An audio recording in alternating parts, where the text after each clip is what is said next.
100 soul food dinners once held black families together from Memphis to Milwaukee from the 1940s through the 1980s. Most of them do not even have a name anymore. They faded out of kitchens one generation at a time, and tonight almost nobody is cooking them. Oxtails in brown gravy, pig feet simmered with vinegar and onion, rice and kidney stew stretched to serve 8. Most of them cost less than $1 a plate, and most of them are gone. Number 74 on this list was a payday meal that disappeared when the meat packing plants closed. Number 31 only survived in one county in Alabama. And number 12 is a dinner your grandmother probably made but never wrote down. These were not side dishes. These were the main event, cooked slow because time was free and money was not. Hit subscribe because this list runs deep. Here are 100 forgotten soul food dinners that have faded into history. Number 16, stewed pig feet. Pig feet was split by the butcher, scrubbed clean, and dropped into a pot of salted water with onion, celery, garlic, bay leaves, and vinegar. The vinegar cut through the richness and kept the broth from turning heavy. 4 hours of simmering broke down the skin, fat, and cartilage until the feet collapsed into a soft mass of gelatin and small bones held together by nothing but habit. The meat was scarce but intensely flavored, tucked into crevices between joints. Eating pig feet was slow, deliberate work done with both hands and no pretense about table manners. In black kitchens throughout the Deep South, pig feet was Saturday night food that carried over to Sunday lunch, the leftover broth spooned over rice or cornbread. The dish required no expensive ingredients, just the parts of the hog that nobody with choices would claim. When packaged meat replaced whole animal butchering and younger cooks turned away from anything that looked like what it was, the stewed pig foot lost its place at the table. Every dish so far shares the same quiet arithmetic: a cheap cut, a heavy pot, a low flame, and half a day. These were not elaborate meals. They were exercises in transformation.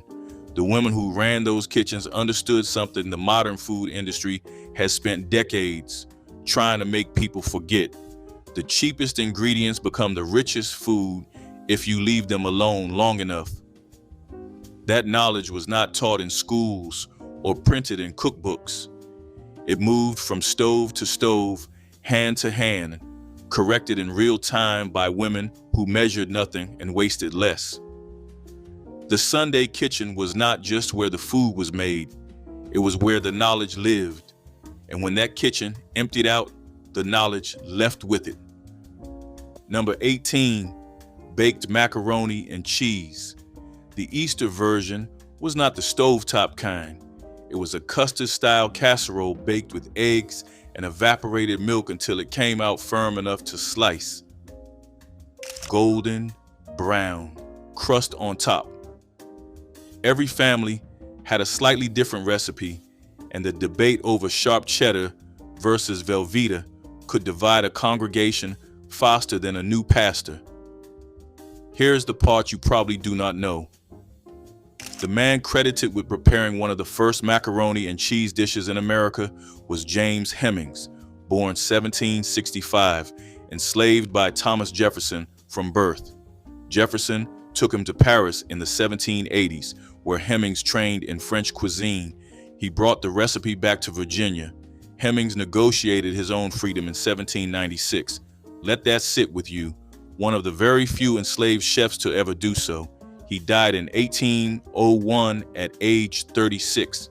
A block of sharp cheddar cost 30 cents a pound in the 1940s. It runs $5 to $7 now. An enslaved black man made macaroni and cheese for the president who owned him. Then it became the most beloved dish at free black Easter tables. That tells you everything about who really built this country's food culture.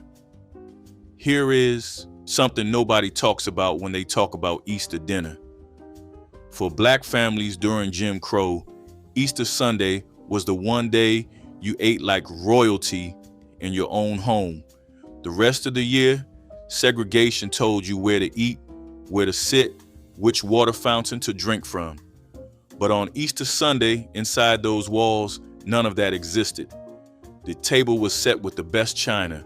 Children wore brand new outfits. The food had to be immaculate, not because anyone was coming to inspect it, because dignity required it.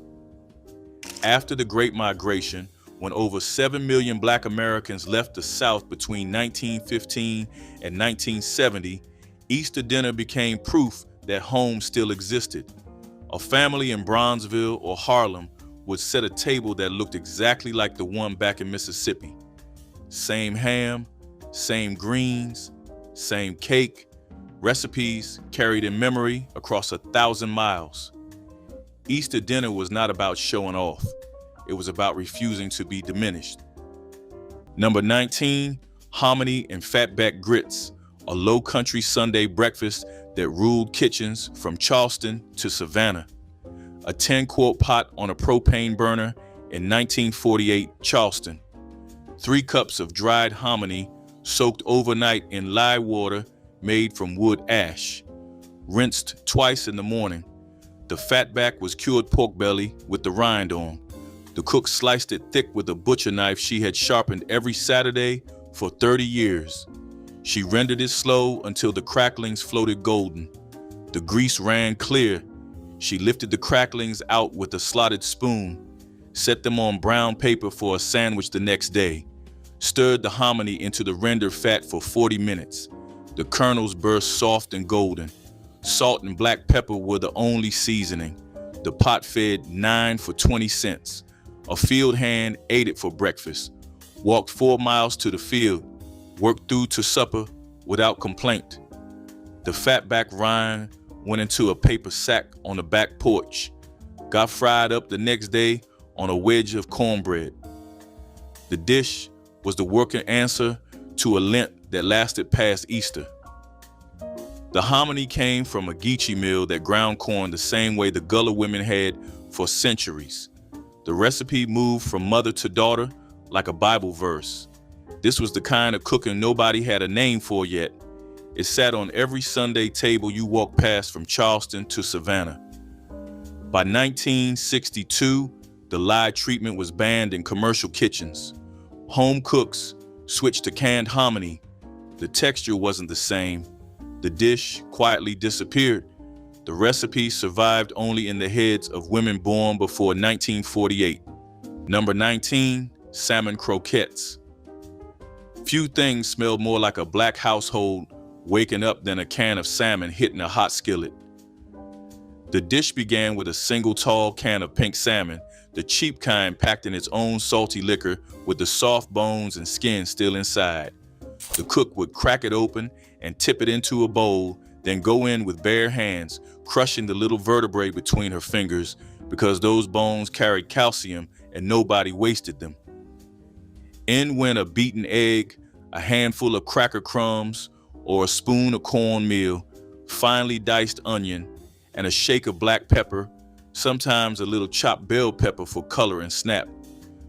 The mixture came together cool and slightly sticky, holding the shape of a patty when pressed between 2 palms. Then the skillet, a film of hot grease, the wet hiss as each cake went down, and that smell rising through the house, briny and golden, pulling sleeping children out of their beds. They fried until the edges set into a deep mahogany crust and the kitchen window fogged at the corners, grease snapping every time the cook flipped one with the back of a fork. There was a reason this dish appeared so often, and it was not only the price. Government nutrition workers had figured that a single can of salmon mixed with a little flour and 1 egg held enough protein to unlock the niacin buried in cornmeal and ward off pellagra for a family of 4 when eaten once a week. That made it medicine that tasted like a treat. So it became Sunday food or Saturday night into Sunday food, set out beside a mound of grits or a bowl of rice with a wedge of hot sauce on the rim of the plate. crisp and craggy outside, moist and flaky within, the little bones gone so soft that no child ever noticed them. A nickel can of fish dressed up into something worth saying grace over. Number 12, neck bone and rutabaga stew. Rutabagas are ugly. They look like oversized turnips with waxy purple skin, and most people walking through a grocery store today would not know what to do with one. But Depression-era Black families knew. You peeled them, cubed them, and put them in the pot with neck bones. They cooked down slower than potatoes, held their shape longer, and had a slightly bitter, earthy flavor that stood up to the richness of the pork. Rutabaga stew was a cold weather meal in the rural South, especially in the hill country of northern Alabama and North Mississippi, where rutabagas grew well in rocky soil. This is one of the meals on this list that genuinely faded. Younger generations did not learn to cook with rutabagas because they did not grow up seeing them in the kitchen. Number 9, pound cake. This was the dessert that 3 women in one family could not recreate after the one who baked it was gone. A woman in Nashville baked her pound cake every Saturday afternoon so it would be ready for Sunday dinner. The original recipe was simple: a pound of butter, a pound of sugar, a pound of flour, a pound of eggs. But no woman followed that formula exactly. She added a splash of vanilla, a drop of almond extract, a pour of heavy cream she measured by watching the batter change color. She creamed the butter and sugar by hand with a wooden spoon for 20 minutes because she said hand mixing put air into the batter that no electric mixer could replicate. She checked doneness by inserting a broom straw from the kitchen broom, not a toothpick, a broom straw. When it came out clean, the cake was done. That pound cake had a crust on the outside and a dense buttery center that melted on the tongue. Her daughters used the same ingredients, the same oven, and couldn't match it. You could follow every step and still miss the thing that made it right. They did not have her hands. Here is what Sunday dinner really meant. It was not just a meal. It was the one time all week when your entire family sat at the same table. The woman who cooked at the head, children filling every chair, sometimes sitting on overturned buckets, dragged from the porch. The food was the reason everyone came, but the gathering was the point. After church, the kitchen became the center of the world. Women who had worked all week in other people's houses came home and cooked in their own. The table they set was proof that this family was together. This family was fed. This family was whole. And when she stopped cooking, the family stopped gathering. Not because people stopped being hungry, but because nobody else could make the food taste right. Nobody talked about this one at the family reunion, but everyone knew. Vienna sausages, straight from the tin, were the dinner that happened when dinner didn't happen. When the legs were tired, the stove felt too far, and the body just needed something before bed. The small can popped open with a pull tab, and the pale little sausages sat in their broth like something between a meal and an apology. Eaten cold with saltines and a squirt of yellow mustard, or picked up with fingers one at a time, this was a dinner measured in silence. It cost 35 cents in the 1970s. It required nothing, no cooking, no plates if you didn't want one, no effort beyond pulling the tab. For seniors living alone in small apartments after their families moved away, this was Tuesday night and Wednesday and sometimes Friday. Nobody judged it out loud because everyone had a can in the cabinet. The people who ate Vienna sausages for dinner weren't ashamed. They were tired, and tired is its own kind of hungry. Fried chicken wings bought in bulk became the affordable alternative to whole birds, giving families the crispy, golden poultry that made Thanksgiving feel festive without emptying wallets. Chicken wings sold for 30 cents per pound in the 1970s, making them one of the most economical cuts available, especially when purchased in 10-pound bags from discount grocers. Black mothers would season them overnight with paprika, garlic powder, onion powder, and black pepper, then fry them in batches until the skin shattered with each bite. The meat stayed juicy, while the coating turned crispy and flavorful, creating that perfect contrast that made fried chicken legendary in Black cooking traditions. Unlike turkey or whole chickens, wings fried quickly and could be prepared by multiple cooks simultaneously, making them practical for large gatherings. Children loved eating with their hands, while adults appreciated how wings stretched the poultry budget without sacrificing flavor. Grease gravy rice was what people cooked when they refused to let anything go to waste. When breakfast meats were done frying, the leftover grease became treasure. A spoon of flour went in first, sizzling and popping until it turned golden. Then milk or water got poured in, slow and steady, until it thickened into smooth gravy. That hot gravy poured over white rice made something out of nearly nothing. It was salty, creamy, and smoky all at once. The smell filled the house, and the taste filled the stomach. Parents called it breakfast, but it could carry a family through an entire day. It came from kitchens that knew survival like a second language, where flavor was earned from thrift and patience. Kids grew up thinking it was comfort food, not knowing it was born from rationing and struggle. Grease gravy rice was more than a recipe. It was a declaration that no meal was too small to matter. Every bite was a promise that the family would eat, even when times were lean. It was humble food that carried pride on a spoon. Pan-fried whiting fish was the sound of Friday night in countless homes. The skillet sizzled as fillets hit the oil, golden crust forming over tender white flesh. Churches and families alike made it tradition. Fried fish before the weekend, shared with friends and neighbors. The grease popped, the radio played, and laughter bounced off the kitchen walls.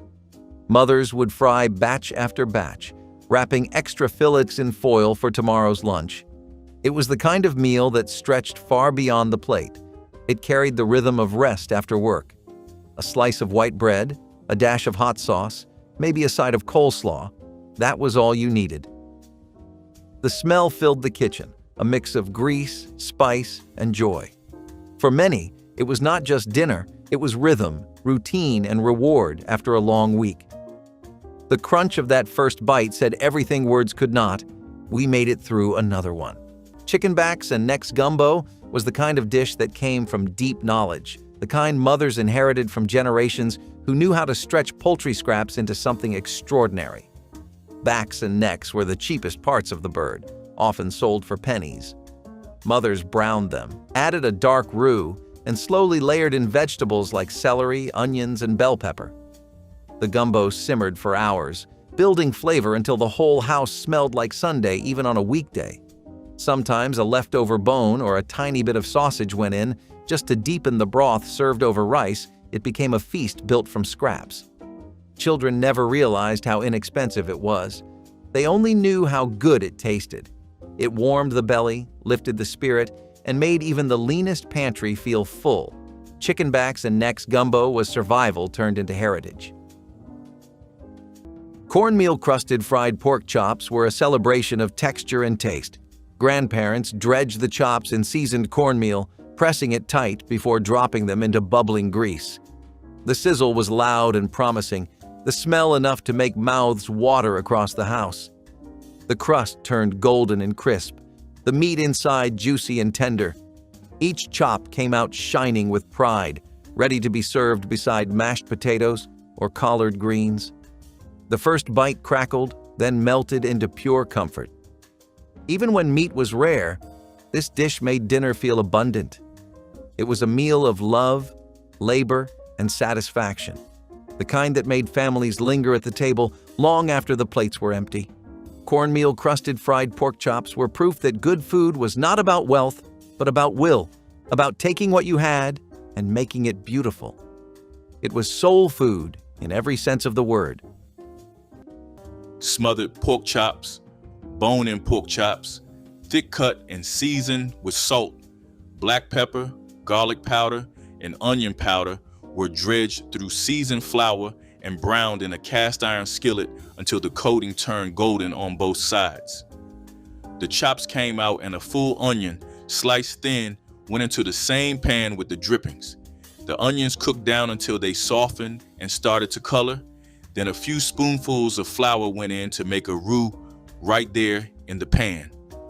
Water or broth loosened everything into a gravy, and the chops went back in, nestled into the sauce with the onions draped over the top. The lid went on, and the heat dropped to the lowest flame the stove could hold. For the next 2 hours, that skillet sat untouched. The gravy thickened around the meat, the flour coating on the chops dissolved into the sauce, and the onions broke down until they were no longer slices, but part of the liquid itself. The pork turned so tender that the bone pulled clean with no resistance. The gravy left behind was not something poured from a jar. It built itself from the meat, the flour, the onion, and the long patience of a covered pan. Smothered pork chops were the Sunday dinner that required no occasion and no announcement. The cook picked up a package of chops on Saturday, and by noon on Sunday, the house smelled like onion gravy and black pepper, and everyone knew what was coming. It was dependable food, made the same way every time, and it carried the weight of a real meal without the cost of a roast. The dish lost its hold when boneless chops replaced bone-in cuts, and oven-baked recipes replaced the slow skillet. A smothered chop cannot be made fast. The whole point was the waiting, and the waiting is what disappeared. Number 23, hog jowl and black-eyed peas. Most people think of this as a New Year's dish. It was, but during the Depression and Jim Crow, it showed up on Easter tables too, in homes where a whole ham was a dream your family could not afford. Hog jowl was the cheek of the pig, 15 cents at the butcher. Black-eyed peas were 10 cents a pound. Together, they fed your whole family for a quarter. That was the entire cost of your Easter dinner, about $5.50 in today's money. Black-eyed peas were not even American. They came from West Africa, where cowpeas had been cultivated for centuries before the slave trade brought them across the ocean. Food historian Michael Twitty traced that journey in his book, The Cooking Gene, following the cowpea from the fields of Senegambia to the tables of Georgia. On your Easter Sunday, those peas symbolized coins, prosperity, hope. For a family shut out of every door America had, a pot of peas was not failure. It was a declaration. We will eat well and together no matter what. Number 14, Sunday neck bones with rice and pot liquor, the dish that anchored the family table from Mississippi to Memphis. A blue speckled roaster on a coal range in 1949 Greenwood. 4 pounds of pork neck bones rinsed and salted, laid in a single layer. The cook poured a quart of water over them, added 1 yellow onion sliced rough, 3 garlic cloves crushed under a knife, a bay leaf, a long shake of black pepper. She covered the pot with a heavy iron lid, slid it to the back burner. The heat ran low. For 3 hours, the neck bones rendered their fat. The bones gave up their marrow into a dark, glossy pot liquor. The kitchen smelled like every Sunday she could remember from her own mother's kitchen in Yazoo City. The same smell rose at the same hour from every black household for 1,000 miles. The rice cooked in a separate pot with the broth and a teaspoon of lard. The bones came out. She laid them on a platter under a clean dish towel. The gravy was thickened with a slurry of flour and cold water. She served the rice in a bowl, ladled pot lacquer into the center, piled the meat from the bones on top, a side of stewed cabbage with bacon ends. The Sunday after the funeral, she made it for 35 people in the church basement. 9 pounds of neck bones. The butcher sold her for $2 and a kind word about her late husband. The pot liquor that day fed mourners who had not eaten since Friday afternoon. By 1990, the supermarket had stopped stocking neck bones that big. The recipe survived only in the heads of women born before 1955. The dish was the working answer to a paycheck that ran out before payday. It wasn't the recipe that died, it was the cut. A cook could buy 4 pounds for a quarter once. You can't find them at all now. You can't even ask the butcher. That's how a tradition disappears without anyone noticing the day it left. Number 9, red beans and rice. Monday was wash day in New Orleans, and a pot of red beans could mind itself while the women scrubbed clothes all morning. The tradition was built around Sunday's leftovers. Whatever ham bone or pork bone was left from the Sunday meal went straight into the pot Monday morning, along with a bag of small red beans, an onion, celery, and bell pepper. Then it simmered low for hours, asking for nothing more than an occasional stir while the heavy work of laundry got done. By supper time, the beans had cooked down soft and creamy, the broth gone thick and savory from the bone, and it all got ladled over a bed of white rice. The dish was filling, it was cheap, and it stretched a single bone across a whole pot big enough for everyone. Generations of working families leaned on it precisely because it fed many for the price of few. Creamy beans, smoky pork, and rice that drank up every drop. A Monday institution born from making do. Number 22, neck bones and green beans. Fresh green beans snapped between the fingers came out of the garden all summer long, and when there were too many to eat raw or fry up quick, they went into the neck bone pot. The beans cooked until they lost every trace of crunch and turned soft and gray-green, saturated with pork fat. Nobody in those kitchens wanted a crisp green bean. Crisp meant undercooked. Done meant the bean had given up its resistance and taken on the flavor of everything around it. A plate of neck bones and green beans with a cold glass of buttermilk beside it was a July supper that did not try to impress anyone. It just filled the house with the smell of slow pork and kept the family quiet until the sun went down. In parts of rural Arkansas and East Texas, families strung green beans on thread and hung them to dry for winter, then rehydrated them in a neck bone pot months later. Those dried beans, called leather britches, came back tougher and chewier with a concentrated flavor the fresh ones never had. Number 3, 7-Up cake. This was the Sunday cake that confused everyone who did not grow up in a black household. A woman poured an entire bottle of 7-Up soda into her pound cake batter, and the carbonation made the cake rise higher and lighter than any standard recipe could achieve. The soda added moisture and a subtle lemon-lime sweetness that was impossible to identify unless someone told you the secret. A woman in Jackson, Mississippi made her 7-Up cake in a bundt pan greased with Crisco and poured a lemon-lime glaze over the top while the cake was still warm. Her version was passed down from the woman who raised her, who had been making it since the 1950s. The recipe was always the same: butter, sugar, eggs, flour, and a bottle of 7-Up. But the amounts were never written down. She knew the batter was right by the way it poured off the spoon in a thick, slow ribbon. That visual cue was the recipe. Pot liquor soup transformed what others discarded into pure liquid nourishment. After cooking greens like collards, turnips, or mustard, greens, the remaining broth, rich with vitamins and smoky flavor from seasoning meat, became a soup base too precious to waste. Seniors would add whatever vegetables needed using up: potatoes, carrots, onions, or beans. Sometimes leftover meat was stirred in, stretching one meal into another.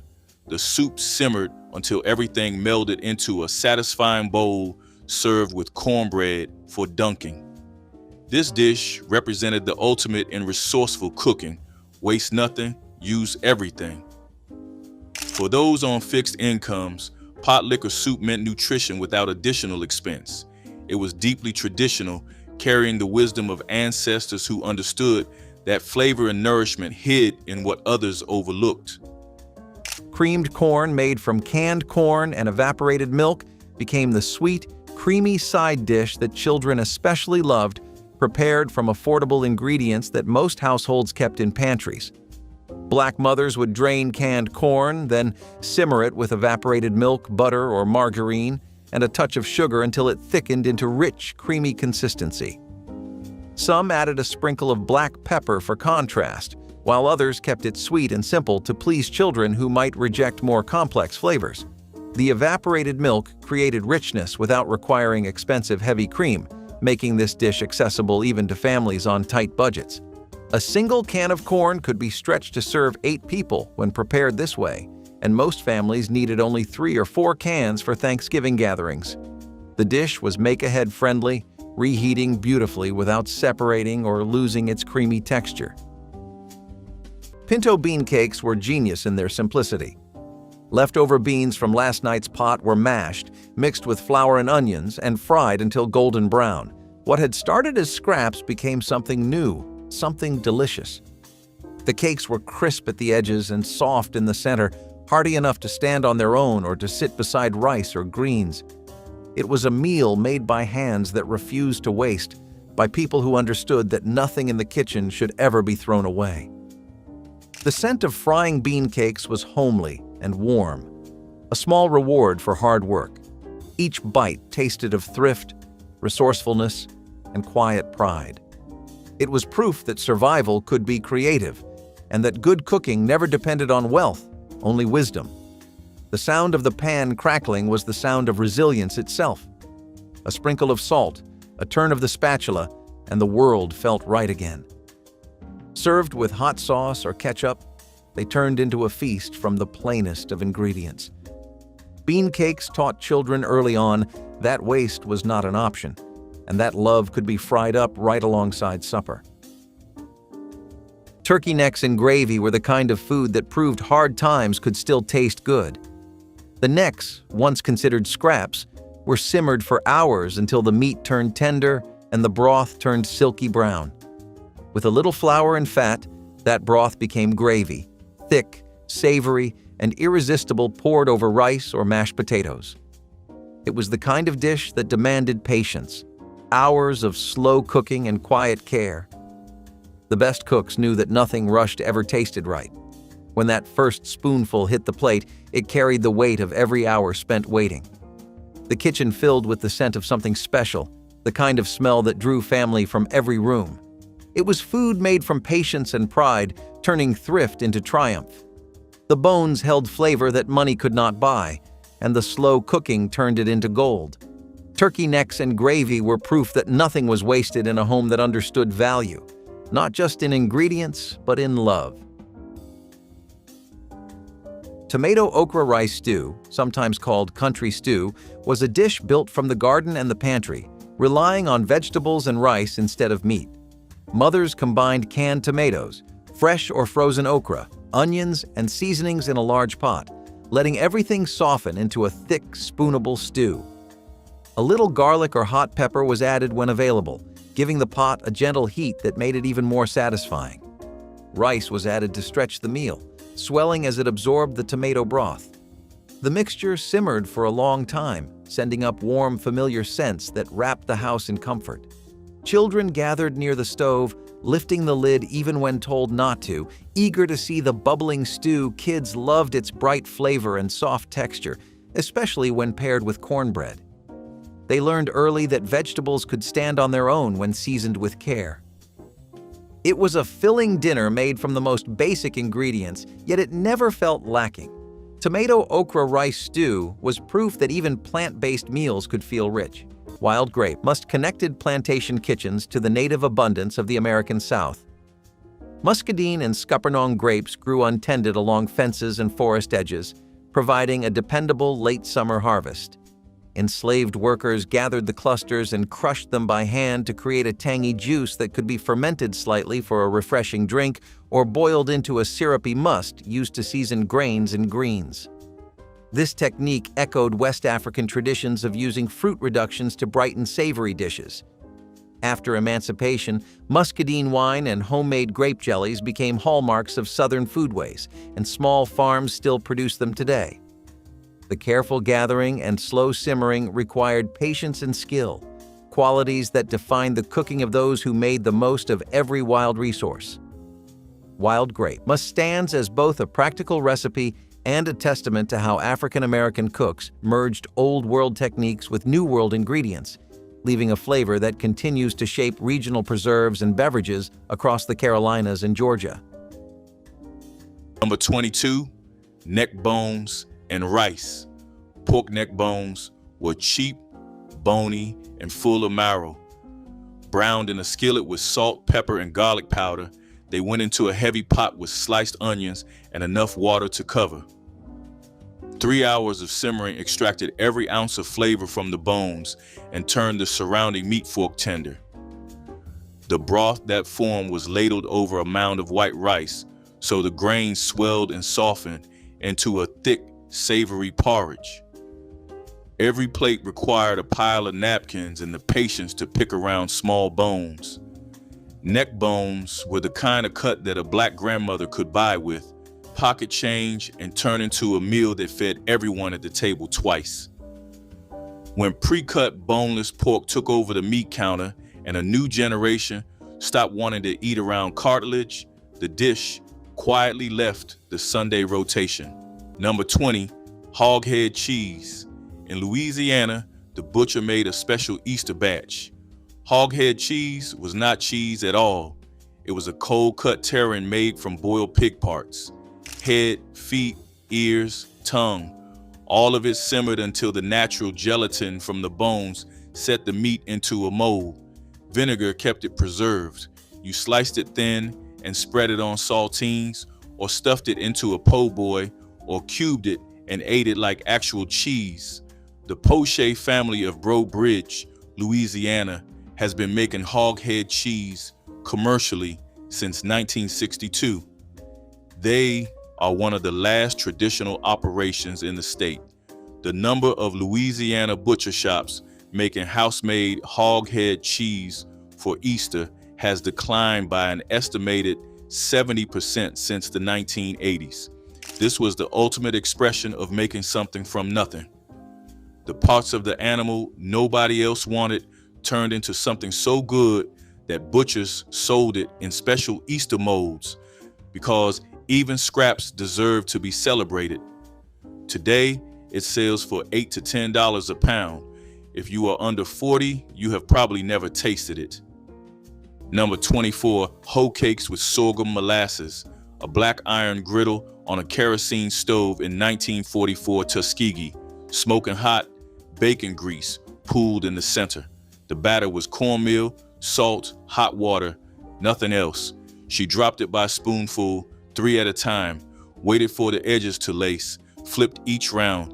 Each cake came off the size of a saucer, crisp brown skirt, soft yellow heart. The sorghum sat in a tin pitcher on the table, slow and dark as tar. A child got 2 and was full. A working man got 6 and was satisfied. Your grandmother made these the way her mother had during the Depression. A sack of cornmeal lasted you a family 2 weeks. The supper cost 8 cents in 1944. By 1965, the kerosene stove was gone. The hoe cake went with it. You won't find it on any menu now. Number 14, dirty rice. The name came from the way chopped chicken livers and gizzards speckled the white grains until the whole pot looked dirty. This was thrift cooking at its cleverest. The giblets that came tucked inside every chicken, the parts most kitchens discarded, were finely chopped and browned in a skillet with onion, celery, and bell pepper. That savory mixture got folded into cooked rice along with the pan drippings, staining the grains brown and loading them with deep, meaty flavor. A whole skillet of it cost almost nothing because the most expensive thing in it was the rice. It stretched a few cents of organ meat across a dish big enough to feed everyone, and it tasted far richer than its price. Working families across the South kept it in heavy rotation precisely because it turned scraps into something that ate like real meat. Bold, savory, and proof that flavor never needed money. A full pot born from the parts other folks threw away. Number 14, neck bones and corn. There were two versions of this dinner, and which one showed up depended on the calendar. In the summer, when fresh corn came off the stalk in the early morning before the sugar turned to starch, whole ears went straight into the pot alongside neck bones that had been building flavor since noon. The cobs released a natural sweetness into the broth that balanced the salt and smoke of the pork. You ate the corn off the cob with your hands, then drank the broth from the bowl. In the winter, families reached for dried corn that had been shelled and stored in cloth sacks or canned corn from the pantry shelf. Dried corn needed an overnight soak before it was any use in a pot, and it never matched the sweetness of fresh, but it gave the broth a starchy weight that fresh corn could not. The winter version came out thicker, heavier, closer to a stew. The summer version ran lighter, almost celebratory, the kind of meal families looked forward to when the first ears appeared. What set this dinner apart was not the cooking, it was geography. Corn grew in almost every county in the South, good soil or poor, flat ground or hilly. You did not need a productive garden to grow corn. You needed a patch of dirt and enough rain. That meant every family, regardless of how little land they had access to, could put corn and neck bones on the table at least part of the year. It was the most widely available meal in the rural southern kitchen, and it carried the taste of summer even when it came from a jar in the middle of January. The families who grew their own corn picked it at dawn before the heat changed the flavor and cooked it the same day. That freshness was the line between a decent pot and one people remembered 30 years later. Here is the part that nobody in the food industry talks about. The cuts that poor black families survived on for generations. The neck bones and oxtails and pig feet are now expensive. What used to be the cheapest thing in the meat case, the parts nobody else wanted, started showing up on restaurant menus with new names and high prices. Chefs in Brooklyn and Austin and Portland discovered what grandmothers in Mississippi had known since the 1800s, that low and slow turns a cheap bone into something extraordinary. The prices followed. Today, neck bones can cost several dollars a pound in many grocery stores. Oxtails, which used to be given away, now sit among the most expensive cuts in the case. The families who built their survival around these cuts are being priced out of their own food tradition. That is not nostalgia, that is economics. And it explains why so many of these dinners are disappearing from the tables where they were invented. Number 18, peach cobbler. This was the dish that disappeared when Ernestine Walker of Pine Bluff, Arkansas, passed in 1994. She made her cobbler with fresh peaches from a tree in her backyard, peeled by hand at the kitchen sink in an apron she had sewn herself. She sliced the peaches into a baking dish, scattered sugar, cinnamon, and a squeeze of lemon over them, then dropped spoonfuls of batter on top that spread and rose in the oven into a golden crust. The batter was flour, sugar, milk, and melted butter mixed with a fork. She didn't measure any of it. She said the batter should look like thick pancake mix and the peaches should be sweet enough to eat raw before you add a single grain of sugar. 4 grandchildren tried to recreate it after she died. None of them could. The recipe lived in her hands, and her hands were gone. Have you ever tried to write down a recipe that exists only in someone's hands? Here is what nobody talks about when we celebrate soul food. When one of these women died, the recipe died with her. Not because she was selfish, not because she was secretive, because cooking by feel cannot be written down. You cannot put a 3-count pour of evaporated milk on an index card. You cannot describe the exact color of oil that means the skillet is ready. These women carried entire libraries of knowledge in their muscle memory, and when they were gone, those libraries closed forever.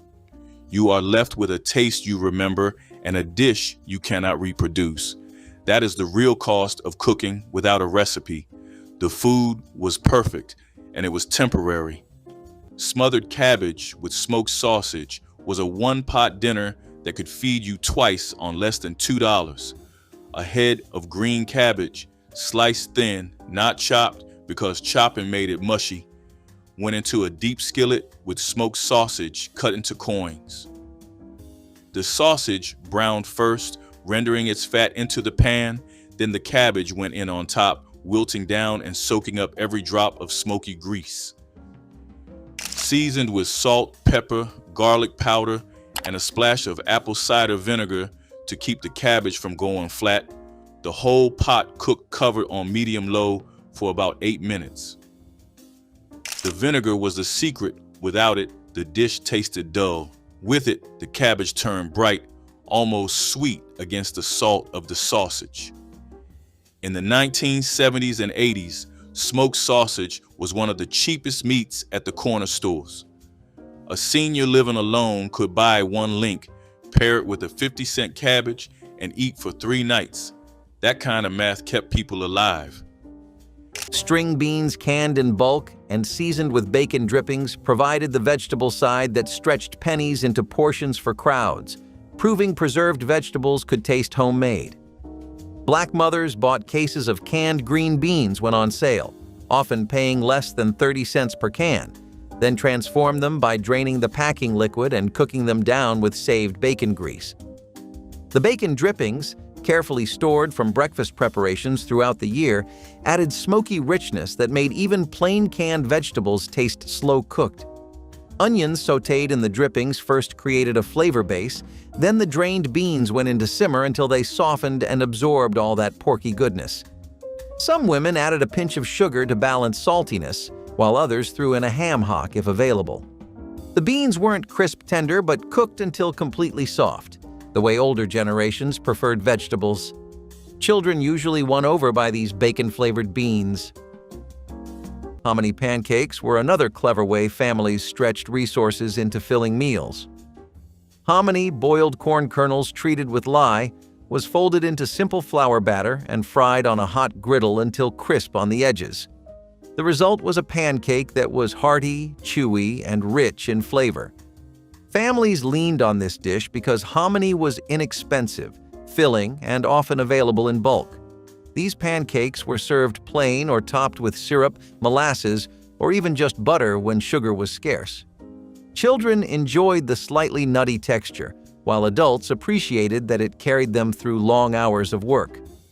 Hominy pancakes were tied to heritage too, with roots reaching back to Native American food traditions that influenced Southern cooking. They were a reminder of resilience and cultural continuity, showing how simple staples could be reinvented to meet new needs. Hominy pancakes filled stomachs, but they also filled mornings with the comfort of tradition and the creativity of making do. Pepper steak and onions was the taste of transition, born in kitchens that sat between the South and the North. Thin slices of beef cooked in soy sauce, black pepper, and onion turned simple ingredients into something that felt city slick but still soulful. It became a favorite among families who moved north during the Great Migration, blending Southern seasoning with new urban flavors. It was quick, satisfying, and adaptable, perfect for long workdays and small apartments. The rich, savory smell filled hallways in Chicago, Detroit, and New York, where families found comfort in its familiarity. It was food that said you could start over without leaving your roots behind. The sizzle in the pan mirrored the energy of those bustling city streets, where new opportunities and old recipes met in one pot. This was a dinner that filled bellies and bridged generations, one foot in tradition, one in change. The steak was tender, the peppers bright, the sauce thick and glossy like pride itself. Served over white rice, It carried the comfort of home, even in unfamiliar places. Pepper steak and onions proved that no matter where you went, you could take your flavor with you. Rice and gravy plates were the kind of dinner that proved a single pan of drippings could be stretched into something that tasted far richer than it cost. After frying chicken or pork, mothers saved every drop of fat left in the skillet, scraping up the brown bits stuck to the bottom. They sprinkled a little flour into the pan, stirring slowly until it turned the right shade of brown, then added water or broth to build the gravy. Onions went in if the family had any, softening down until they melted into the sauce. Meanwhile, a pot of rice bubbled on the stove, its steam fogging up the windows on cold evenings. When everything was done, mothers spooned the gravy over big mounds of rice, letting it soak through every grain until the plate was heavy, warm, and comforting. Children loved how the gravy seeped to the edges, turning simple rice into something that felt complete. It was a meal built from scraps, but it never tasted that way. Rice and gravy plates were the quiet heroes of weeknight dinners, turning leftovers into nourishment. Canned tuna casserole brought the 1970s pantry to life. A single can of tuna, a can of cream soup, a handful of noodles, and a little imagination turned into something hearty and warm. Grandparents stirred it all together, added a sprinkle of breadcrumbs on top, and baked it until it bubbled golden. The smell of the oven filled the house with comfort and memory. It was a one-pan miracle that fed everyone without complaint. Kids loved the creamy texture. Adults loved that it stretched the grocery dollar. Tuna casserole was proof that convenience could still taste like care, that even in hard times a meal could feel special. Every bite carried the warmth of family and the cleverness of making do. It was the kind of dish that filled the kitchen with chatter, laughter, and the clinking of spoons. The top crust gave a little crunch, while the inside stayed silky and rich. It felt like a feast, even when made from cans and boxes. Some families added peas or onions for color. Others topped it with crushed crackers instead of breadcrumbs. However it was made, it never failed to satisfy. It reminded everyone that even small things, when cooked with heart, could feel like abundance. Number 13, chitlins. Chitterlings required a full day before they ever touched the stove. Cleaned, scraped, and rinsed in cold water over and over until the water ran clear, they demanded a level of preparation that no other cut of pork required. Once clean, the intestines were cut into short lengths, placed into a large pot with onion, garlic, bay leaves, red pepper flakes, and apple cider vinegar, and simmered for 4 to 5 hours. The smell was unmistakable and unapologetic.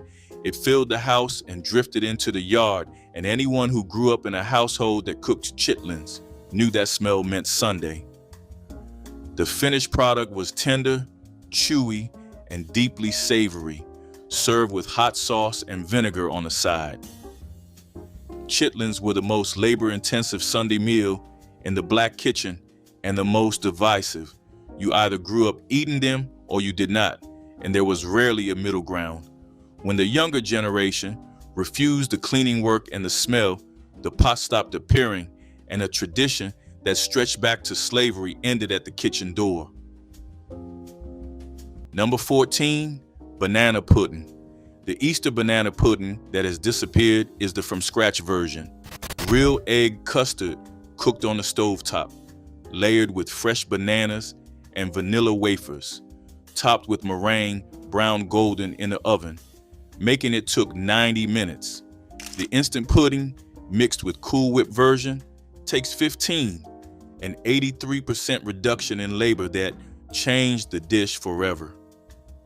At every black church Easter potluck, banana pudding arrived in the same Pyrex dish that had served 3 generations.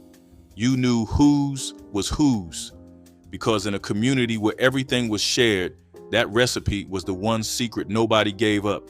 The real custard version required skill, cooking the eggs to exactly the right temperature without scrambling them, achieving the right thickness, timing the meringue, 6 to 8 eggs for the custard and meringue, 1 quart of whole milk, about 6 bananas.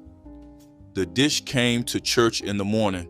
It sat on a table with 20 other dishes from 20 other women, and you knew exactly which one to reach for first. The instant version killed the skill, but it also killed your pride in making it. Here's something that does not get said enough. These recipes did not just survive the South, they survived a journey. Between 1915 and 1970, over 7 million Black Americans left the rural South for cities in the North, Midwest, and West. They packed what they could carry: clothes, photographs, and recipes, mostly unwritten, held entirely in the memory of the women who made them. Your grandmother in Mississippi who braised oxtails for 6 hours did not write that down. Her daughter watched. Her granddaughter watched the daughter. The recipe traveled from Greenwood to Chicago in a suitcase that held no paper. When that family set an Easter table in Bronzeville, the food was identical to what they had left behind. Same ham hock in the greens, same cornbread in the same cast iron skillet, same caramel cake with the icing beaten by hand. That was the point. The table was the last piece of home that could not be taken. But each generation that passed without writing those recipes down lost a little more, and now your family is running out of grandmothers who remember. Number 17, fried bologna and biscuit sandwich. A round of red rind bologna on the butcher counter in 1944 Pittsburgh, 20 cents a pound. The War Ration Board rewrote the rules every other Tuesday. She cut 4 thick slices, scored each one with an X to keep it from puffing, laid them in a hot iron skillet with a teaspoon of bacon grease. The edges curled into little cups that held the grease. The centers turned the color of a warm brick. The biscuits were buttermilk, baked that morning in the same skillet. She split them, laid the fried slice on the bottom half, pressed the top down so the grease soaked through. A coal miner ate 2 for breakfast and a third in his lunch pail wrapped in waxed paper. That was breakfast. The sandwich cost 5 cents in 1944. Your grandfather carried one like it into the coal seam every morning. It was the shift food of every miner from Pittsburgh to Beckley. The dish disappeared by 1980 when the bologna lost its red rind. Number 17, fried chicken livers. When a chicken was dressed for Sunday, the livers were never thrown out because they made a supper all their own. These little dark morsels came nearly free, the part most folks today never think to cook. The cook would rinse them, roll them in seasoned flour, and slide them into hot grease where they spit and crackled and crisped up fast. The outside turned crunchy and brown while the inside stayed soft and rich. A few minutes was all they needed, and a small bowl of them went a long way. Some families served them over rice with a spoon of pan gravy. Others piled them onto a plate with hot sauce and ate them with their fingers straight from the skillet. Cheap, quick, and deeply savory, fried chicken livers turned a handful of giblets into a real meal, a reminder that nothing on the bird ever went to waste. Number 16, neck bones and black-eyed peas. Black-eyed peas carry more superstition than any other bean in the Southern pantry. Eating them on New Year's Day was supposed to bring luck for the rest of the year, and most families took that seriously enough to make sure the pot was full by noon on January 1st. But black-eyed peas with neck bones was not a once-a-year occasion. It showed up whenever the dried peas were on hand and the budget was thin, which was most weeks. The peas cooked faster than pintos or limas, breaking down in about an hour into a thick, starchy pot that clung to the rice underneath. The neck bones gave them a depth that salt alone could never reach. Families in Georgia and the Carolinas grew black-eyed peas in the garden between the corn rows because the plants fixed nitrogen in the soil and helped the corn grow taller. The food fed the family and the garden fed itself. That was the kind of efficiency that did not come from a textbook. It came from people who had been watching dirt and weather for generations. Number 7, stewed chicken and dumplings. A woman in rural North Carolina could turn the oldest, toughest hen in the yard into a supper that tasted like love had been simmered into liquid. She boiled the whole chicken with celery, onion, and salt until the meat fell off the bones and the broth turned golden. She pulled the bones out, shredded the meat back in, and dropped spoonfuls of dumpling dough into the bubbling broth. The dumplings were nothing but flour, baking powder, salt, and milk. She dropped them in rough spoonfuls that puffed up in the steam and turned soft and pillowy in 15 minutes. The result was a pot of tender chicken, thick broth, and dumplings that dissolved on the tongue. For generations, this was the meal that showed up on your doorstep when someone was grieving. They didn't bring flowers, they didn't bring cards, they brought chicken and dumplings because food was how they said everything words could not. The butter hit the hot iron first, then the corn, and the sizzle told you everything about how the next 5 minutes would go. Fried corn in a skillet started in the garden and ended on a plate still steaming. Fresh corn was cut from the cob with a sharp knife, the blade scraping afterward to release the milky starch that made it creamy without cream. In winter, canned corn worked, drained and dried so it wouldn't spatter. Into the skillet with butter or bacon grease, salt, pepper, and a pinch of sugar to pull the sweetness forward. 3 or 4 minutes until the edges brown and caramelized, sugars turning golden, butter going nutty, the kitchen filling with a smell sweet enough to make you forget you were eating alone. For Black seniors in the rural South, fried corn was often the entire meal, a skillet's worth, maybe with bread, eaten at a table set for one. Chitlin dressing appeared on tables when traditional stuffing felt too expensive, turning what others discarded into something deeply satisfying. Cleaned thoroughly over hours, chitlins were chopped fine and mixed with cornbread crumbles, celery, onions, sage, and chicken broth stretched as far as possible. The mixture baked until golden on top while staying moist inside, creating dressing that carried intense flavor and connected families to ancestral cooking traditions. Black mothers prepared chitlins as acts of both economy and heritage, knowing their grandmothers had done the same during harder times.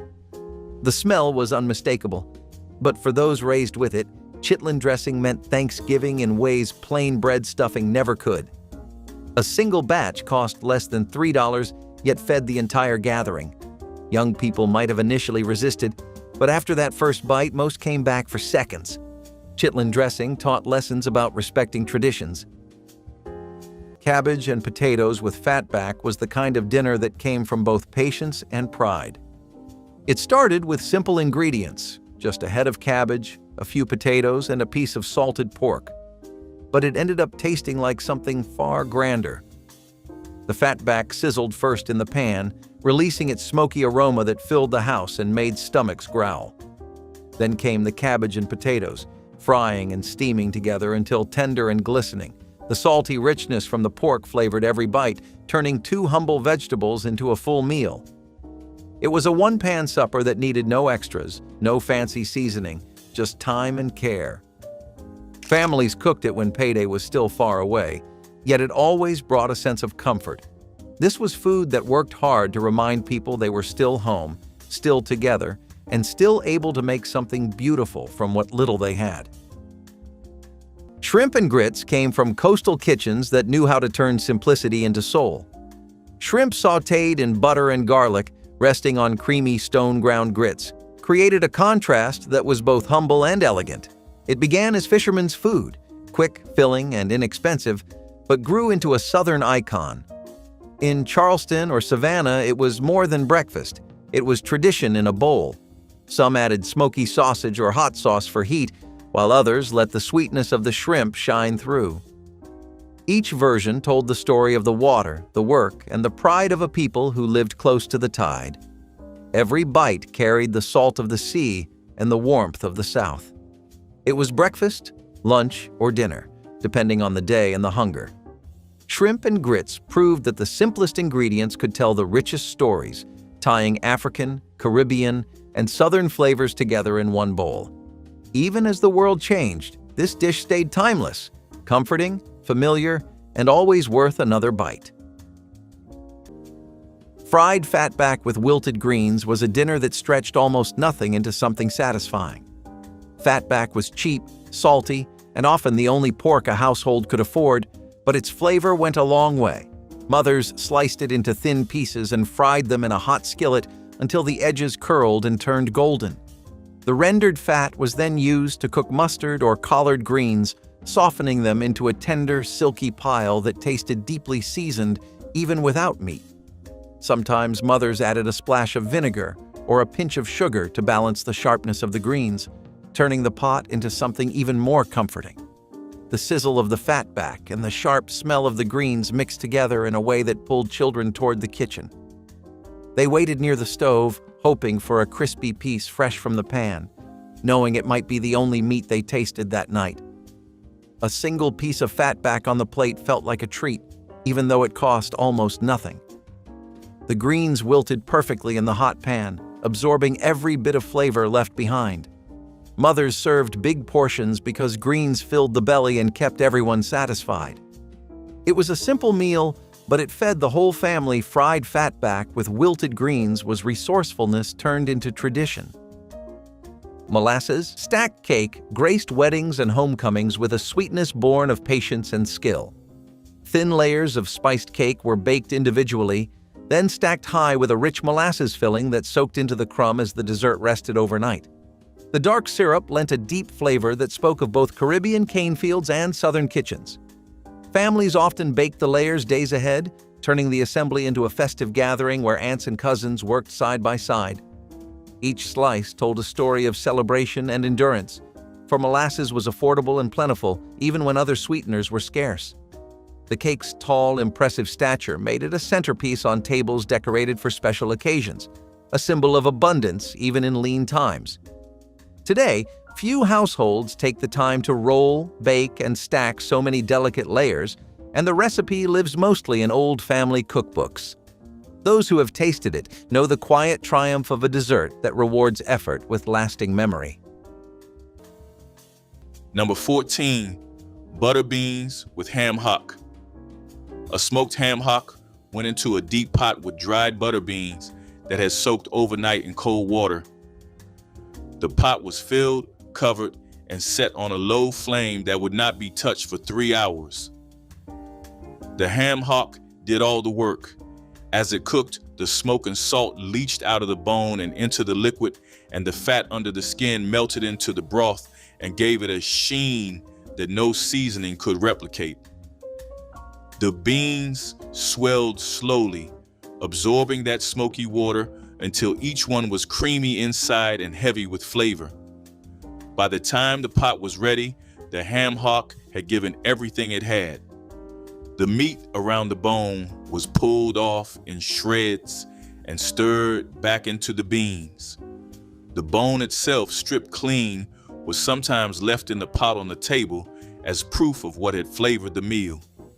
The broth had reduced into something thick enough to hold a spoon upright, and the beans sat in it like small pillows, each one soft enough to crush against the roof of the mouth. Butter beans and a ham hock fed a family for less than $1 in the years when $1 still meant something. The dish showed up on Sunday tables across the Black South, not because anyone chose it from a list of options, but because it was what the pantry allowed. A bag of dried beans lasted months. A ham hock cost almost nothing. Together, they made a meal that filled every bowl on the table and left enough in the pot for Monday. When smoked ham hocks grew scarce at the grocery counter and dried beans lost ground to canned alternatives, the long Sunday pot of butter beans became something people remembered eating rather than something they still made. There is a reason most of these dinners involve pork. It was not preference, it was economics. After emancipation, Black families in the South had access to the parts of the hog that plantation owners did not want: the feet, the tail, the ears, the stomach, the jowl, the backbone. These were handed down, sold cheap, or left behind. A whole tradition of slow cooking grew out of necessity. These cuts were tough, unfamiliar to most American palates, and required hours of heat to become edible. The women who figured out how to turn them into Sunday dinner were solving a problem that nobody else was willing to acknowledge existed. They were feeding families on what the market called waste, and they made it taste better than what the market called premium. Number 16, collard greens with ham hocks and pot liquor saved. If your family was Black and Southern, the greens were mandatory. Every Easter table had them. But the way they were cooked has changed so much that the original version is nearly gone. A ham hock simmered for 4 to 6 hours with pounds of greens until they turned soft and deeply flavored. The pot liquor, that is the cooking liquid, was saved, served separately, drunk from a cup, or sopped up with cornbread. Pouring it down the drain would have been unthinkable. That habit of eating slow-cooked greens and drinking the pot liquor is specifically West African in origin, not European. The greens symbolize money at Easter and New Year's because the flat leaves look like paper currency. A traditional pot required 2 to 3 pounds of greens and 1 smoked ham hock. That hock cost $2 to $3 in the 1960s. It runs $5 to $8 today, plus half a day of your patience. Modern quick recipes cook greens in 30 to 45 minutes. The pot liquor barely has time to form. The nutrition that kept your people alive when there was nothing else gets tossed with the water. That would have broken your grandmother's heart. Number 23, chicken neck stew with rice. A Memphis butcher in 1942 sold chicken necks for $0.05 a pound. Sometimes gave them away on Saturday night. The case had to be empty by Monday. She bought 4 pounds, simmered them in salted water with 1 onion and 3 peppercorns for 2 hours. The meat slid off the bone, the broth ran cloudy, the rice cooked in the pot liquor, no extra water. The necks went on top to keep warm. She stripped the meat with 2 forks at the table while the children watched and learned. That was how every Memphis cook taught her daughter. The dish fed 7 for 30 cents. The Memphis paper printed it next to a war bond ad and a coupon for canned milk. In those years, nobody threw away the necks. By 1968, the supermarket sold whole chickens, cheap enough that nobody bothered. The butcher case stopped stocking them around 1974. Year after year, the cut got harder to find. You can't even ask for them today. Number 22, smothered potatoes and onions. If there were potatoes in the bin and an onion on the counter, supper was already settled. Smothering was one of the great techniques of the Southern kitchen, a slow braise that turned the plain ingredients into something soft and savory. The cook sliced potatoes and onions thin, laid them in a heavy skillet with a spoon of bacon grease, and let them cook down low and slow with the lid on. The steam trapped under that lid did the work, melting the onions into the potatoes until the whole thing went tender and sweet. Toward the end, the lid came off so the bottom layer could brown and form that prized golden crust against the iron. A little salt, a little black pepper, and maybe a splash of water to keep it from sticking was all it took. Served with a piece of cornbread, it made a full plate without a scrap of meat. Pure comfort built from 2 of the cheapest things in the house. Number 24, smothered neck bones with onion gravy. The bones were browned first in a cast iron skillet, then buried under sliced yellow onions that cooked down until they turned soft and sweet. A little flour went into the pan drippings to thicken it. The gravy built itself around the bones, dark and rich and heavy enough to stand a spoon in. This was not a light meal. This was a plate you set down in front of someone who had been working outside since dawn. The onion gravy went over white bread or biscuits, whatever was in the house, and it stretched that meal another day. In parts of Georgia and the Carolinas, smothered neck bones showed up on Sundays when the family could not afford a proper roast. Number 1, giblet gravy. This was the dish that tied the entire Sunday table together. Giblet gravy was made from the parts of the bird most people threw away: the neck, the heart, the liver, the gizzard. A woman in Columbia, South Carolina, simmered those giblets in salted water while the rest of the meal cooked around her. When the meat was tender, she chopped it fine, made a roux with drippings and flour, and stirred the broth and giblets in until the gravy turned smooth and dark and rich. She poured it over the rice, over the dressing, over the chicken, over Sunday's biscuits. It was the one element that turned separate dishes into a unified dinner. The gravy had no recipe because it depended on whatever bird she was cooking that day and how that day's flour felt between her fingers. Her daughter tried to learn it by watching. Her daughter's daughter tried by asking. Neither got it right. When she passed in 2011, the gravy passed with her. The Sunday table never tasted complete again. Here is my challenge. Make one of these dishes this week, just one. The smothered pork chops, the collard greens, the candied yams. Then sit down at the table, not the couch. Set a place, eat it slow, because these dishes were never just about Sunday. They were about staying together and staying fed when the world made it easy to drift apart. There is a woman somewhere in your family tree who set a table like these women set theirs, who cooked something by feel that nobody else could replicate, who fed people something that tasted like safety. That knowledge does not have to disappear with her. You can be the one who asks before it is too late, who stands in the kitchen long enough to understand the feel of things.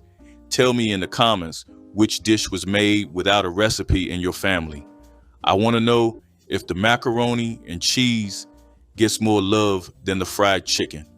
I want to know if anyone else had a woman in their kitchen who measured vanilla by counting to 3.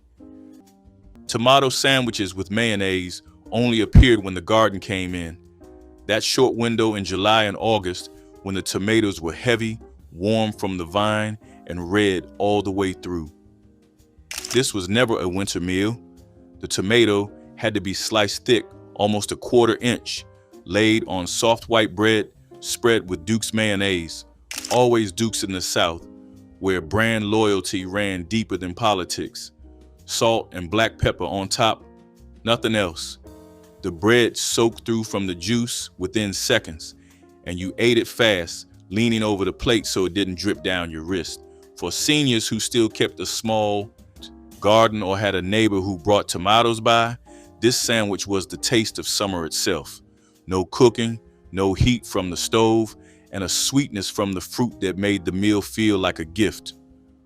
Once the season passed, it was gone, and waiting for it to come back was part of what made it matter. A 1/2 pound of ground beef could become a full dinner if you knew what to do with the grease left behind. Dinner rolls made from scratch using leftover mashed potatoes became the soft, pillowy bread that absorbed gravy and made meals feel complete without buying expensive bakery items. Black mothers discovered that adding mashed potatoes to bread dough created rolls with incredible softness and moisture that stayed fresh for days, perfect for holiday meals where food needed to last. A single potato combined with flour, yeast, and minimal butter produced dozens of rolls that cost pennies compared to store-bought options. The dough was easy to work with, forgiving for inexperienced bakers, and could be shaped into various sizes depending on how many people needed feeding. Children loved pulling apart warm rolls to watch the steam escape, while adults appreciated how the potato rolls stayed soft even when served hours after baking. These rolls represented kitchen wisdom that turned leftovers and scraps into something families actively requested. Soot biscuits were the kind of food you learned to trust when the fire was all you had. They were baked in soot-covered Dutch ovens, set right into the coals until the smell of toasted flour filled the air. The outsides came out black and charred, but inside they were soft, warm, and sweet from the faint taste of smoke. You brushed off the ash and split them open, steam rising like a small blessing. They were eaten with syrup, molasses, or even gravy if the morning allowed it. Families traveling, camping, or working the land knew this trick well. It was food that came straight from the earth and fire, raw and honest. Soot biscuits did not look like much, but they carried pride. They were proof that comfort could come from the simplest effort, that even ashes could feed the body and soothe the soul. The smell lingered on your hands and clothes, a reminder that good things sometimes came wrapped in smoke. Each bite tasted like work and gratitude, the flavor of survival baked in real flame. Catfish stew was a riverbank tradition, built from the waters that sustained entire communities. Fresh-caught catfish cooked with onions, tomatoes, and peppers made for a dish that hit every sense. In fishing towns, it was the meal of both work and reward. The catch of the day turned into supper for all. Every fisherman had a secret ingredient: a pinch of sugar, a splash of hot sauce, or the patience to let it simmer just right. It was a stew that tasted like freedom, pulled straight from nature's hand. It was smoky, spicy, and hearty, often shared in big pots during family gatherings or church picnics. The stew captured the essence of Southern resourcefulness. What you caught, you cooked, and what you cooked, you shared. It was a meal that bound families and neighbors through flavor and fellowship. The broth turned red from tomatoes, the fish tender enough to melt against your tongue. Around those fires and tables, laughter echoed louder than hardship. Catfish stew was life lived honest, hard-earned, humble, and full of flavor that could make you forget the day's troubles. Smothered chicken wings were a budget dinner that turned the cheapest poultry cut into something tender enough to fall off the bone. Wings were considered scraps in the 1960s, far from the party food they would become years later. Mothers browned them in a skillet, sprinkled flour to build a roux, and poured in water or broth until it thickened into a gravy that could stretch across a full pot of rice. The wings cooked low and slow, soaking up the gravy until they were soft, flavorful, and irresistible.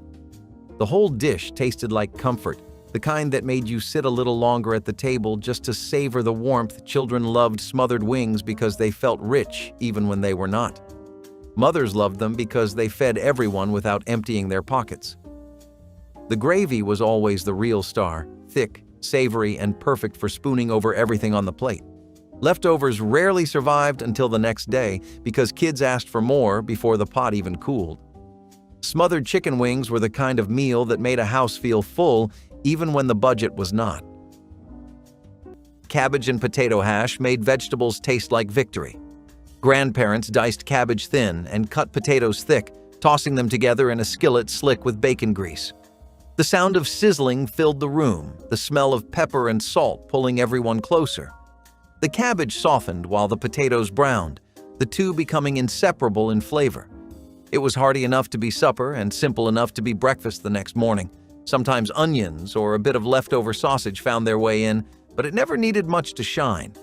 The magic was in the texture, crispy edges giving way to soft centers, each bite earthy and warm. It was a one-pan wonder that stretched groceries and spirits alike. No waste, no worry, just food that filled the stomach and soothed the soul. It reminded everyone that plenty was not about money but about knowing how to make something out of nearly nothing. Number 24, stewed ox tongue. The tongue came from the butcher wrapped in brown paper, heavy and muscular, and it went straight into a pot of boiling water with onion, bay leaves, and black peppercorns. 3 hours later, the outer skin peeled off in one sheet, revealing pale, tender meat underneath. Sliced thick and laid into a gravy of tomatoes, garlic, and thyme, the tongue simmered for another hour until the slices could be cut with a fork. The texture was unlike any other beef on the table, dense, smooth, almost creamy. In black kitchens across the rural South, tongue was a Sunday dish, that required no apology and no explanation. The older women served it with pride. The children ate it without knowing what it was until they were old enough to ask. When supermarkets replaced butcher counters and customers stopped requesting whole organs, the tongue disappeared from the case and from the table at the same time. Number 22, deviled eggs with paprika. Every black woman at Easter had her deviled egg plate, not just any plate, a special carrier with little indentations for each egg half. She carried it to church like a crown, because on Easter Sunday, your eggs were judged. The differences were subtle but deadly serious. Ratio of mustard to mayonnaise, sweet pickle relish, or dill, how much paprika went on top. The first known deviled egg recipe appeared in 1877 in the Montgomery Advertiser in Alabama. By the mid-20th century, a dozen eggs cost about 60 cents. Those vintage egg plates from the 1950s and 1960s now sell for $25 to $75 on collector markets. The dish had a practical origin too. After weeks of Lent, your family had accumulated hard-boiled Easter eggs that needed eating. But the real reason deviled eggs mattered was simpler than that. They were one of the few pieces of fancy serving ware that working class black women owned. Presentation was everything. Adrian Miller, the James Beard Award-winning soul food historian, has called deviled eggs one of the clearest shared traditions across the Southern racial divide, a rare point of commonality. That small truth mattered. Number 20, stewed turnip greens with pot liquor bread. A galvanized washtub of greens on the kitchen floor in 1946 Atlanta. Two pecks pulled that morning from the back lot. She stripped the leaves from the stems with her thumbs, tore them into ribbons, dropped them into a cast iron pot with a smoked ham hock and a quart of water. The greens cooked down for 3 hours, dark as wet leather. The pot liquor ran the color of strong tea. The pot liquor was the prize. She tore corn pone into a tin bowl, ladled the green broth over it, called the children for supper. Each portion cost 4 cents. The doctor in 1956 told her the broth carried more iron than the steak he couldn't afford to recommend. Your grandmother already knew. She had been cooking it that way for decades. By 1989, the smoked ham hock was a specialty item, and the back lot where you grew the greens was a parking pad. Number 20, smoked ham, hock, and beans. This was the dish that could stretch one smoked hock across a whole week of dinners. The ham hock was the joint above the pig's foot, a knuckle of skin, fat, and a little dark meat clinging to the bone, and it was sold for next to nothing. But country cooks knew how to make a little meat go a long way. A single smoked hock dropped into a pot of dry butter beans or pinto beans would flavor the entire pot, its smoke and salt seeping into every bean over hours of low simmering. Monday, it was beans and rice. Tuesday, the same pot, reheated and thicker. By midweek, the cook would pull the meat off the bone and shred it back in, and the bone itself kept giving flavor until it was bare. One cheap joint, a bag of dried beans, and a heavy pot turned into supper, night after night. A whole week of dinners from a single bone. Number 21, neck bone and potato stew. Potatoes were the great stretcher. When the neck bones alone were not enough to fill the table, you cut up 4 or 5 russet potatoes and dropped them into the pot. They soaked up the broth and broke down at the edges, thickening everything into something closer to a stew than a soup. Families who had moved north to Chicago and Detroit during the Great Migration kept this meal alive in cramped apartment kitchens. The pot was smaller, but the method was the same. You browned the bones, covered them with water, seasoned them, and waited. The potatoes went in during the last hour. When they were soft enough to mash against the side of the pot with a wooden spoon, dinner was ready. Number 6. Fried catfish.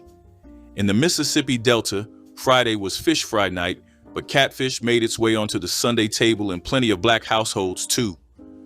A woman in Greenwood, Mississippi, kept a paper bag of seasoned cornmeal in the pantry at all times. She dredged the catfish fillets through it, shaking off the excess with a flick of her wrist, and lowered them into a skillet of hot oil. The fish fried for 4 minutes on each side, and she knew it was done by the color of the crust and the way the edges curled up from the oil. No timer, no recipe. The seasoned cornmeal bag was refilled by feel. A handful of this, a shake of that, and it came out different every time, but always tasted right. Catfish was cheap. A fisherman uncle or cousin often brought it to the back door still alive in a bucket, and she cleaned it on newspaper spread across the porch.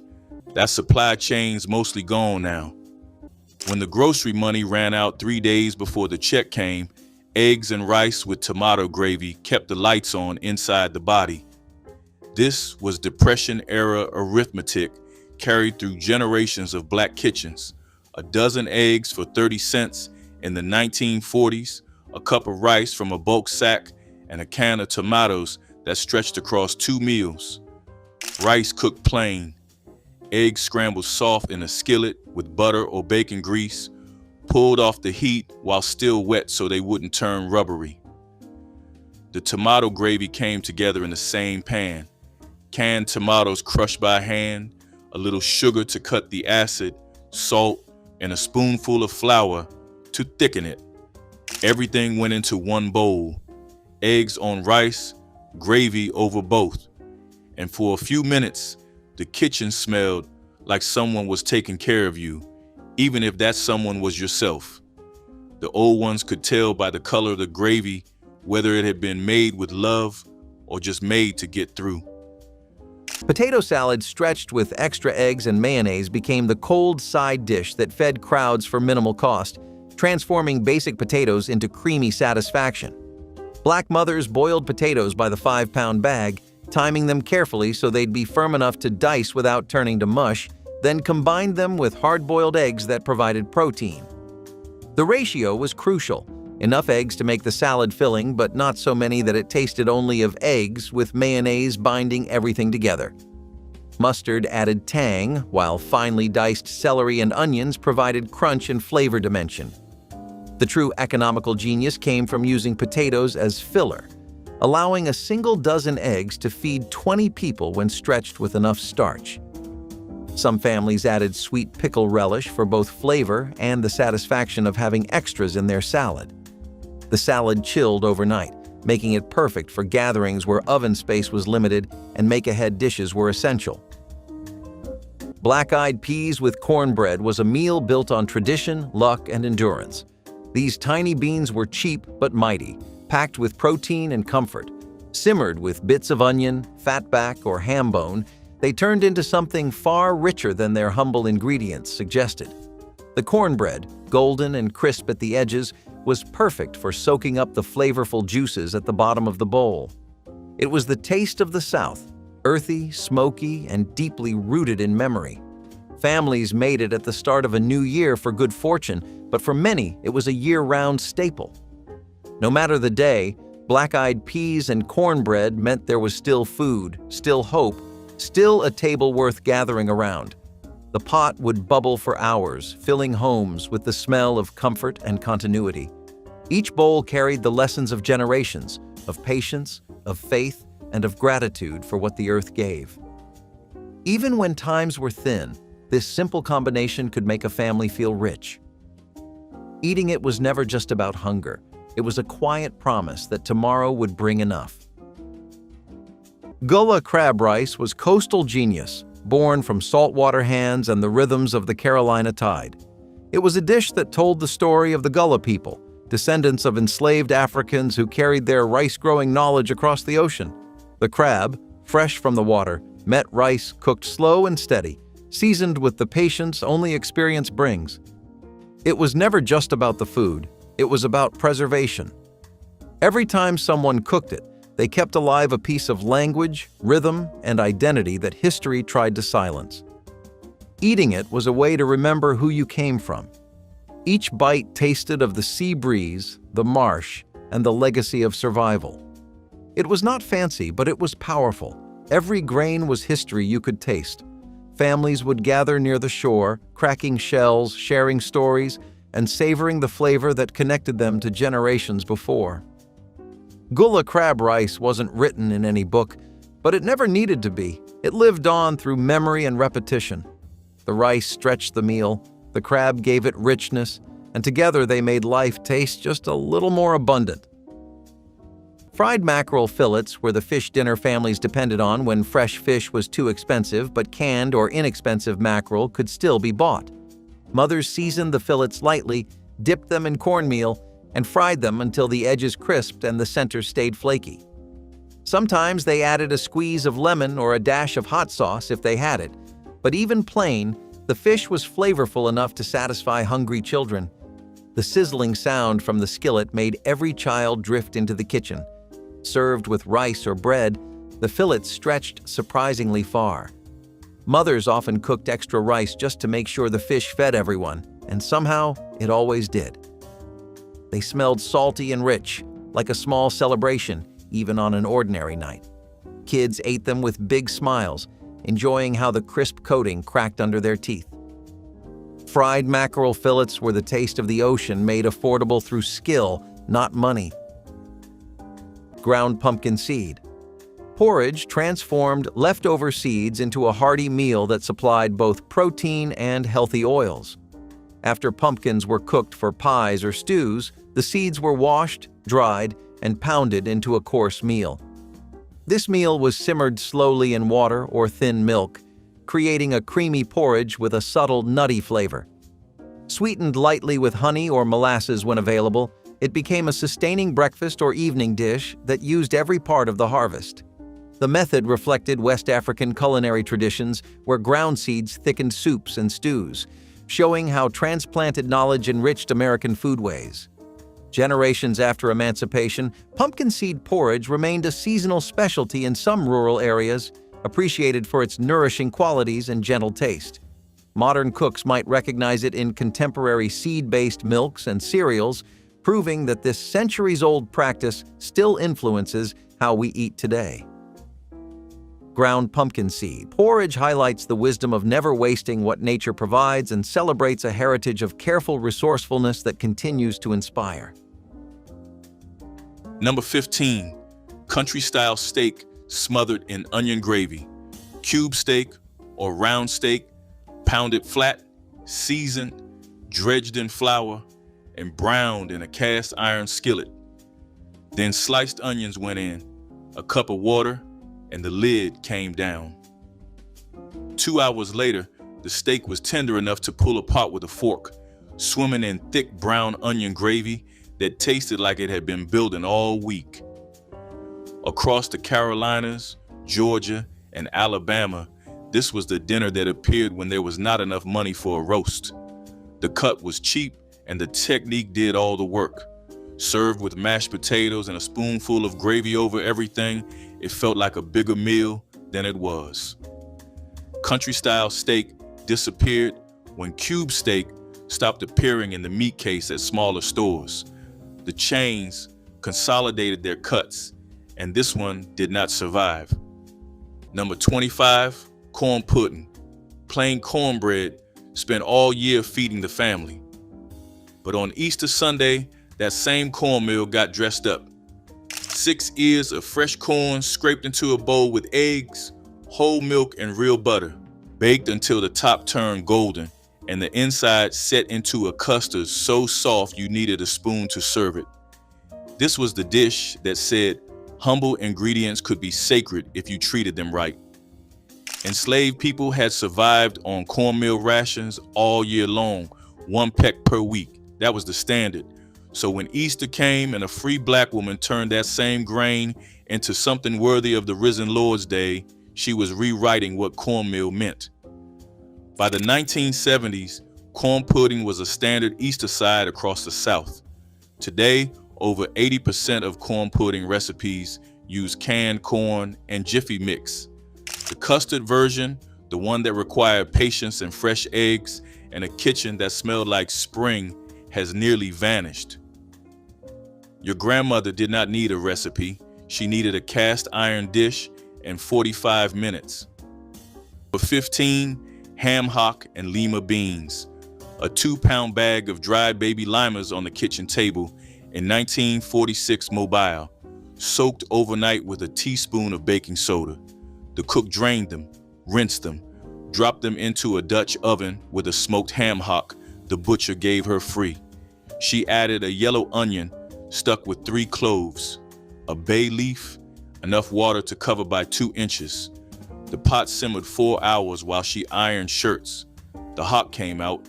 She stripped the meat, stirred it back in, salt last so the beans stayed tender. She served it over white rice with a wedge of corn pone and a slice of raw onion. The dish fed 5 for 9 cents. That was the whole bill. It ran the family from Wednesday to Friday, and any week the paycheck came up short. Your grandmother kept the recipe in her head the way her ancestors had since the cotton fields. Number 24, fried bologna. Long before it became a punchline, this was an honest meal that kept many families going. During the Depression, bologna was often the only meat a household could afford, and it was frequently the only meat on hand. Cooks would slice it thick, cut little slits around the edge so it would not dome up in the pan, and fry it in a hot skillet until the edges curled and browned. That crisp ring around the outside was the whole reward. Pressed between 2 slices of light bread with a smear of mustard, it became a sandwich that a child could carry to school or a worker could fold into a lunch pail. Sometimes it went over rice with a little gravy made from the drippings. Cheap, fast, and filling, it stretched a few cents into a real plate of food, a humble meal that asked for nothing and gave back plenty. Number 18, neck bones and pinto beans. Pinto beans were the workhorses of the dried bean shelf. They cost almost nothing, stored for years, and doubled in size overnight in a bowl of water. Soaked and simmered with neck bones, they turned creamy on the inside while holding their shape just enough to give the pot some texture. The broth went thick and brown, somewhere between a soup and a stew, heavy enough to coat the back of a spoon. Families in Texas and Oklahoma kept a bag of pintos in the pantry the way other households kept bread. When the pintos went into the neck bone pot, the meal stretched far enough to feed whoever showed up unannounced, because someone always did. A bowl of pinto beans and neck bones over cornbread with a raw onion sliced on the side was a supper that cost pennies and held you through a full day of work. Number 20, cornbread dressing. This was the dish that caused family arguments at Thanksgiving, but it appeared on Sunday tables all through the fall and winter. A woman in Macon, Georgia, made cornbread a day ahead, crumbled it by hand, and mixed it with celery, onion, sage, boiled eggs, and chicken broth from scratch. The proportion of bread to broth was the whole secret, and she knew it by the feel of the mixture in her hands. Too dry and it crumbled on your plate, too wet and it turned to mush. She squeezed a handful, and if it held together but still felt light, the ratio was right. No recipe could teach you that. It was knowledge that lived in a woman's fingers, passed from mother to daughter by standing side by side in the kitchen. The sage was the signature. Too much, and it tasted like medicine. Too little, and it tasted like wet bread. Her amount was perfect, and she could not have told you what it was. Salmon croquettes from a can were one of the most common quick meals in African American kitchens from the 1940s onward, when canned pink salmon cost less than $1 and sat in the pantry for months. The salmon was drained, bones removed by feel, then mixed with crushed saltine crackers, a beaten egg, diced onion, and black pepper. shaped into flat patties and fried in cast iron with just enough oil to cover the bottom. They crisped up golden in minutes. The outside crackled when you bit through, giving way to a soft, flaky center that tasted like the sea and the South at once. For seniors eating alone, 2 croquettes on a plate with a slice of white bread was a full dinner. Every grandmother had her own ratio of cracker to salmon, and she never wrote it down. You learned it by standing beside her, watching her hands. When she was gone, the patties never came out quite the same. Macaroni and cheese made from scratch with government cheese became the creamy casserole that turned welfare assistance into something families served with pride. Government commodity cheese, distributed through assistance programs, came in large blocks that creative mothers transformed into dishes that tasted better than store-bought. The cheese had unique texture and sharp flavor that melted beautifully when combined with evaporated milk, eggs, and elbow macaroni bought in bulk.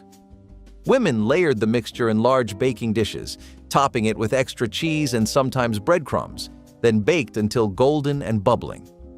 The result was dense, creamy mac and cheese that could feed 20 people with just 2 boxes of pasta and 1 block of government cheese. Children loved it because the cheese pulled into strings with each serving. This wasn't bland, watery mac and cheese from boxes, but rich custard-like casserole that required skill to perfect. Black mothers took pride in their mac and cheese recipes. Hoover stew was the meal that kept families fed when the pantry looked bare and the paychecks had stopped.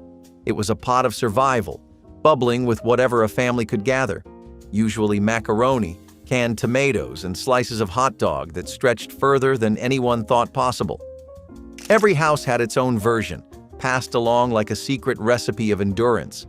Sometimes it was soupy, sometimes thick enough to stand a spoon in, but always hearty. Mothers would stir the pot with tired hands, humming gospel songs as the smell of tomato and salt filled the room. The macaroni swelled, the hot dogs bobbed like little treasures, and children waited with bowls clutched tight. It was the taste of making do, of not giving up when cupboards were empty and spirits low. Hoover stew was more than a meal. It was proof that a little imagination could turn struggle into supper, and that warmth came as much from hope as it did from heat. Chicken and rice perlo was the Low Country's quiet masterpiece, a dish that carried centuries of African knowledge in every grain. Rice, brought and cultivated by enslaved Africans, became the foundation of Southern life, and perlo was its proud expression. In Charleston and the Sea Islands, every family had its own version, some with sausage, others with shrimp or rabbit. No matter the variation, the secret was patience and timing, passed from one generation to the next. The rhythm of stirring and waiting mirrored the rhythm of a people who built beauty from endurance. Pieces of chicken browned in a single pot, then simmered with rice, onions, and broth until every bit of flavor fused together. The smell drifted through the house long before dinner was called. It was a one-pot wonder, simple, practical, and filled with heritage. Families ate it together, each bite a lesson in patience and preservation. In its steam was the story of hands that toiled the earth, yet still found time to cook beauty into existence. Perlo was not just sustenance, it was survival elevated into art. Cornbread and pot liquor supper was the kind of meal that grew out of nothing but still felt like everything. Pot liquor, the broth left behind after cooking greens, was never thrown away in a black kitchen. It was liquid gold, full of nutrients and flavored with whatever seasoning or scraps of pork simmered with the greens. Mothers poured it into bowls or skillets, added hot cornbread right from the pan, and let it soak until the bread softened around the edges. Children loved breaking the cornbread into pieces, mixing it into the warm pot liquor until it became thick, almost like a stew. It tasted deeply savory and rich, far more filling than anyone expected from what was technically a leftover. Some nights this meal was eaten quietly, everyone savoring the warmth after long days. Other nights it became a shared moment, kids dipping their cornbread at the same time just to see who soaked up the most cornbread, and pot liquor supper was survival wrapped in tradition. A reminder that nothing in the kitchen ever went to waste. Lima beans and rice were the heartbeat of humble suppers. the dry beans soaked overnight in cool water, swelling with promise. The next morning, they simmered with onions, salt, and sometimes a scrap of ham or a spoon of lard for flavor. The smell drifted through small kitchens, soft and soothing, like the memory of peace. When the beans turned creamy, rice joined the plate, a mound of comfort waiting to catch every drop of the broth. It was food that filled you without fuss, a steady meal that kept the body strong and the soul calm. Grandparents stirred it slow, never wasting a grain or bean. The dish stretched across days, reheated, shared, and remembered. Each bite was a reminder that survival could taste good, that frugality did not mean lack. Lima beans and rice were the taste of balance, simple, complete, and deeply human. When money was thin and work was long, this was the dinner that never failed, a pot of patience feeding everyone who came hungry. Number 17, short ribs in brown gravy.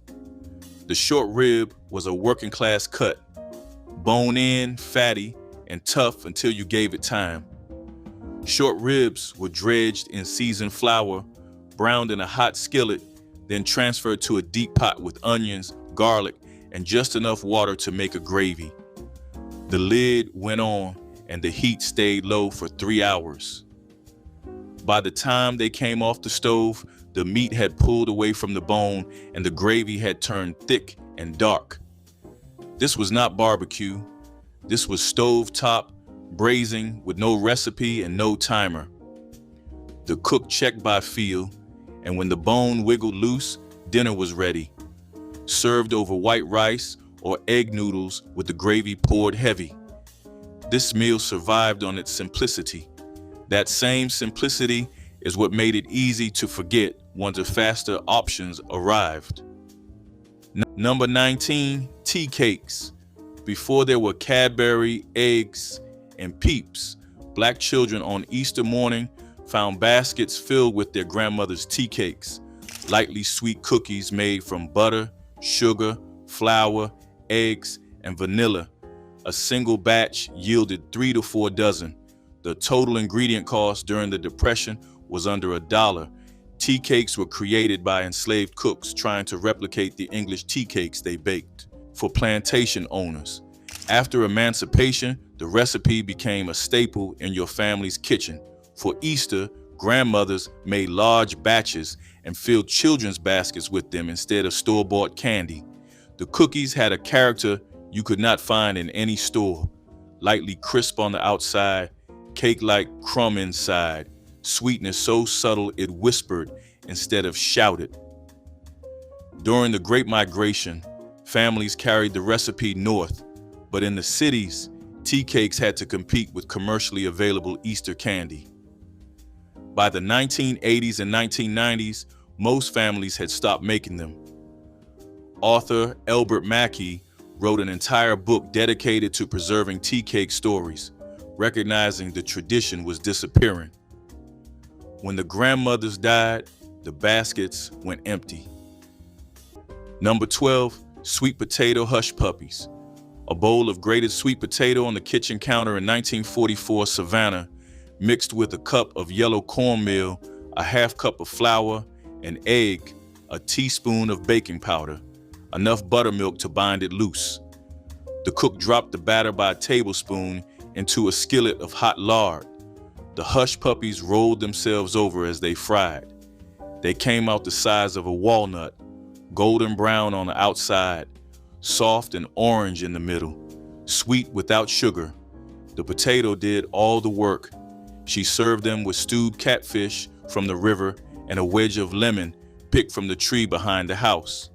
The dish fed 5 for 11 cents. Your grandmother grew the sweet potatoes herself in a small lot behind the kitchen. The root cellar under your porch held them through winter. It was the backup pantry of every coastal Georgia household. By 1976, the deep fryer at the corner restaurant had taken over and you stopped pulling out the skillet at home. Number 18, Hoppin' John. Born in the low country rice fields, this one-pot supper carried West Africa straight to the southern table. It came from the Gullah Geechee people of coastal South Carolina, descendants of enslaved Africans who paired the rice they knew how to grow with black-eyed peas, a legume with deep African roots. Food historians trace it back to Tibo Niebe, a Senegalese rice and bean dish, and to Wake from Ghana. The cooking was plain and forgiving. Black-eyed peas simmered with a piece of smoked pork until soft. Then rice went into the same pot to cook in that seasoned liquid until the grains drank it all up. One pot, 2 cheap staples, and a scrap of pork was enough to feed everyone at the table. By New Year's, the dish carried meaning too. The peas standing for coins and good luck in the year ahead. Filling, frugal, and rooted in history older than the South itself. Number 15, neck bones and field peas. Field peas are smaller and earthier than black-eyed peas, with a mineral taste that comes from the iron in the soil where they grew. They were a garden staple across the rural South, and when the fresh pods came in during summer, families shelled them on the porch in the evening and cooked them the next morning with whatever bones were in the house. Neck bones and field peas made a pot that could be served 3 ways across a week. The first night, straight from the pot with cornbread. The second night, over rice with hot sauce. The third night, mashed up and reheated in a skillet with a little bacon grease until the edges got crispy. That third version, the fried down leftovers, was sometimes the best one. Nothing in the pot changed, only the method changed and the meal felt new each time. Number 10, black-eyed peas. In the South, black-eyed peas on New Year's Day meant good luck for the coming year. But in a black kitchen, they appeared on your table almost every Sunday because they were cheap, filling, and cooked themselves. A bag of dried black-eyed peas cost less than $1 and produced enough food for 3 days. A woman in Tuscaloosa, Alabama, simmered them with a smoked ham hock, diced onion, and a can of tomatoes until the beans turned creamy and the broth thickened into something that tasted like the South's entire cooking history in one spoonful. She served them over rice with cornbread on the side. The seasoning was simple: salt, pepper, a bay leaf, and whatever the ham hock gave up during those long hours of cooking. She did not measure any of it. She tasted and adjusted, tasted and adjusted until her tongue said it was right. That tongue was the most accurate measuring instrument in the kitchen. Now, that knowledge lived only inside her body, and when she was gone, it was gone. The little can had a devil on the label, and the spread inside looked like nothing you served to company. But potted meat on crackers fed more solitary dinners than anyone will admit. Potted meat, a paste of mechanically separated chicken and beef trimmings packed into a 3-ounce can, cost less than $1 in the 1960s. It spread onto saltines with a butter knife, the texture somewhere between pâté and surrender. The taste was salty, vaguely meaty, and oddly satisfying when you stopped expecting it to be something else. Seniors kept cans stacked in kitchen cabinets beside the Vienna sausages and sardines, the holy trinity of no-cook survival. This was the dinner you ate when you didn't tell your kids what you had. When they called and asked, you said you ate fine, and you did. You ate. Whether it was fine depended on what fine meant when the house was empty and the check was still a week away. Potted meat wasn't a meal anyone chose. It was a meal that chose you. Cranberry sauce made from whole berries and sugar water provided the traditional tart sweet condiment without spending money on canned versions that cost 3 times more. Black mothers would buy fresh cranberries when they appeared seasonally in grocery stores, usually paying less than $1 for a pound that made enough sauce for 20 people.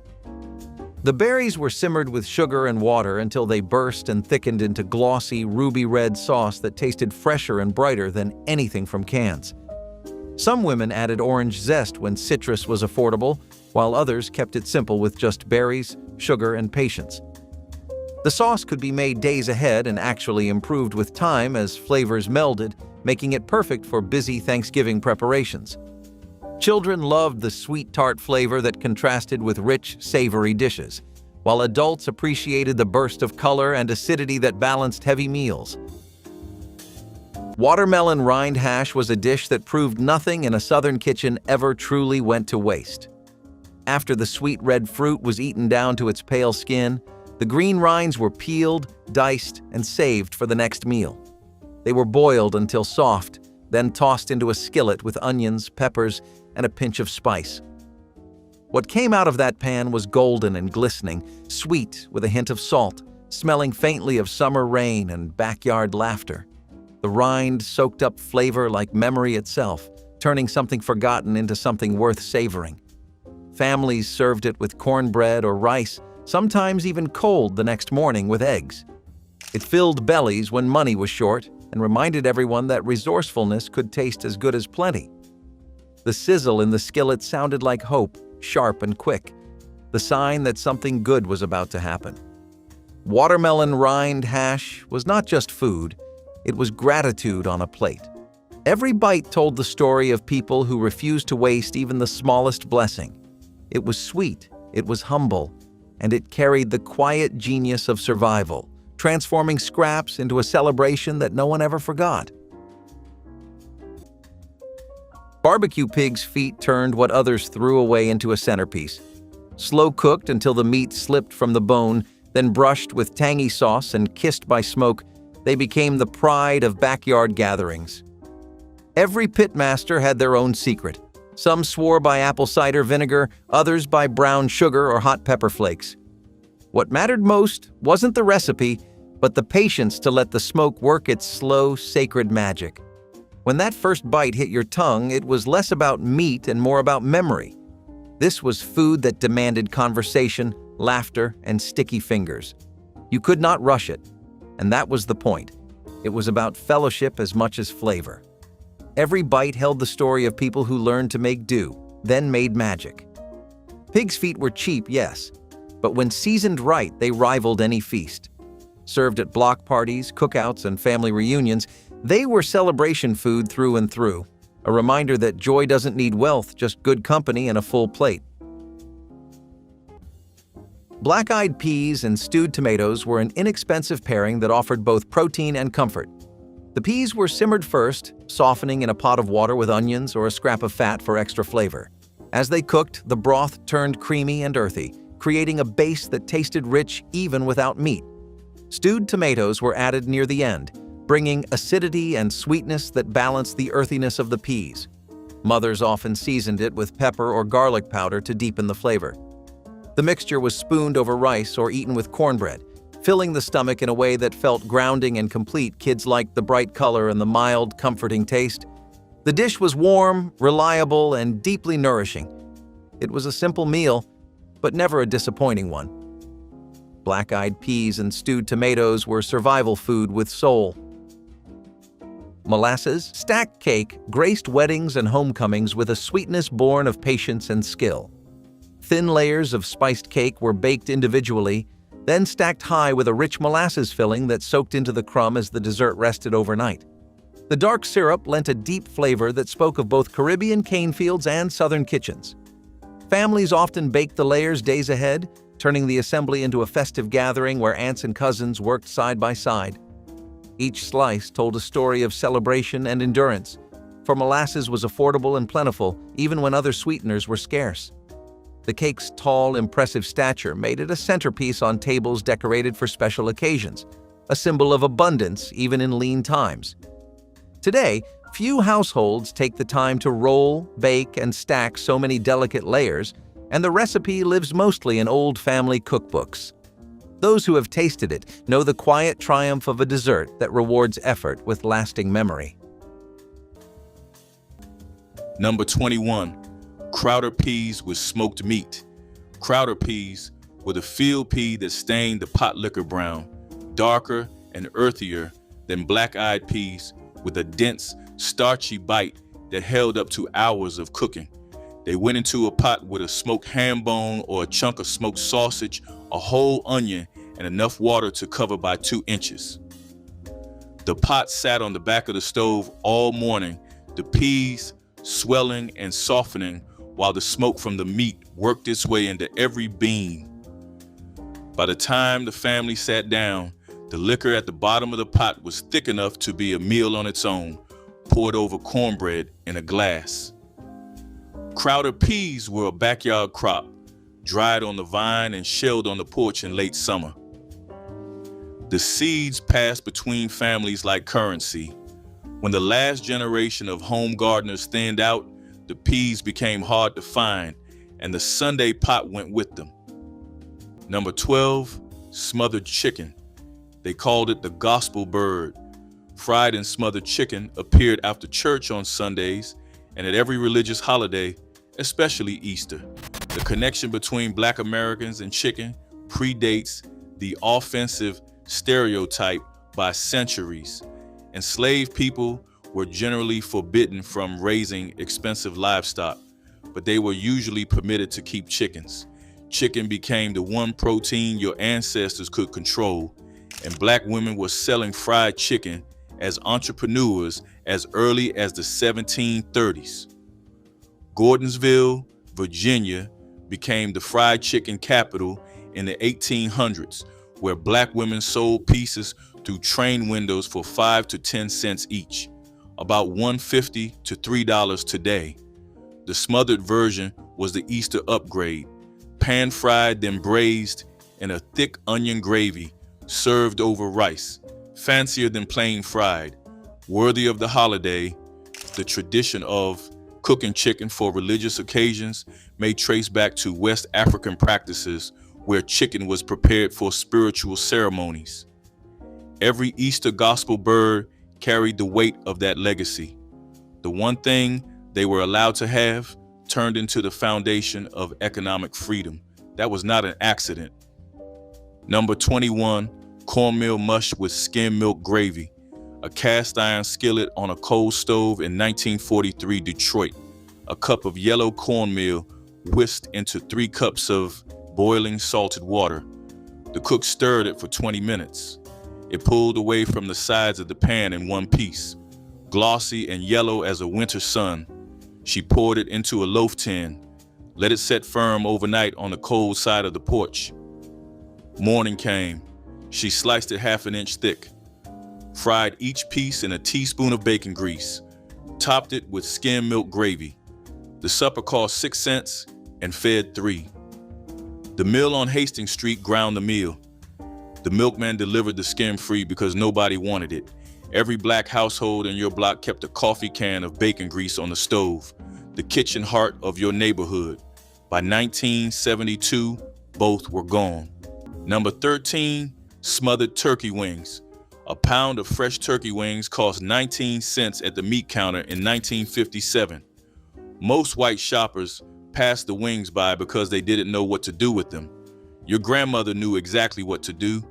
She washed the wings in cold water, dredged them in flour, seasoned with salt, black pepper, garlic powder, and a pinch of poultry seasoning, and browned them in a skillet of bacon grease until the skin was crisp like paper. Then the wings went into a deep pot with 2 yellow onions, 3 stalks of celery, and 4 cups of water. The lid went on. The pot simmered on the back burner for 2.5 hours. By supper time, the meat was falling off the bone and the broth had turned into a thick mahogany gravy. She served the wings over rice with the gravy ladled across both. 6 children licked their fingers clean. You'd watch the wing bones get picked over twice. Number 23, neck bones and mustard greens. Mustard greens had a bite that no other green in the garden could match. Raw, they burned the back of the tongue.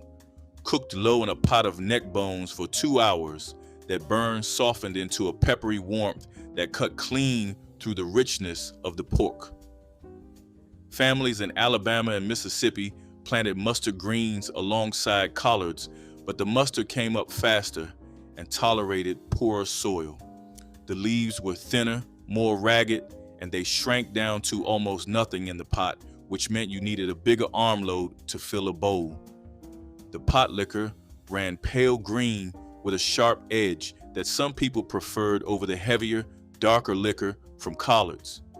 Children who turned their noses up at the greens still sopped the liquor with cornbread because that peppery broth tasted like the bones dressed up in something new. This was a weeknight pot that asked for nothing but time, a handful of greens, and whatever neck bones the butcher had left. Number 8, rice pudding. This was the dessert you got when there was leftover rice from Sunday dinner and the woman cooking refused to let a single grain go to waste. She mixed the cold rice with milk, sugar, eggs, vanilla, and a handful of raisins, poured it into a baking dish, and set it in the oven until it became a warm, custardy pudding that tasted like someone had turned a bowl of rice into a hug. A woman in Norfolk, Virginia, made her rice pudding with a sprinkle of cinnamon on top and a dot of butter in the center that melted into a golden pool. She said it had to be eaten warm, straight from the oven, because once it cooled, it wasn't the same.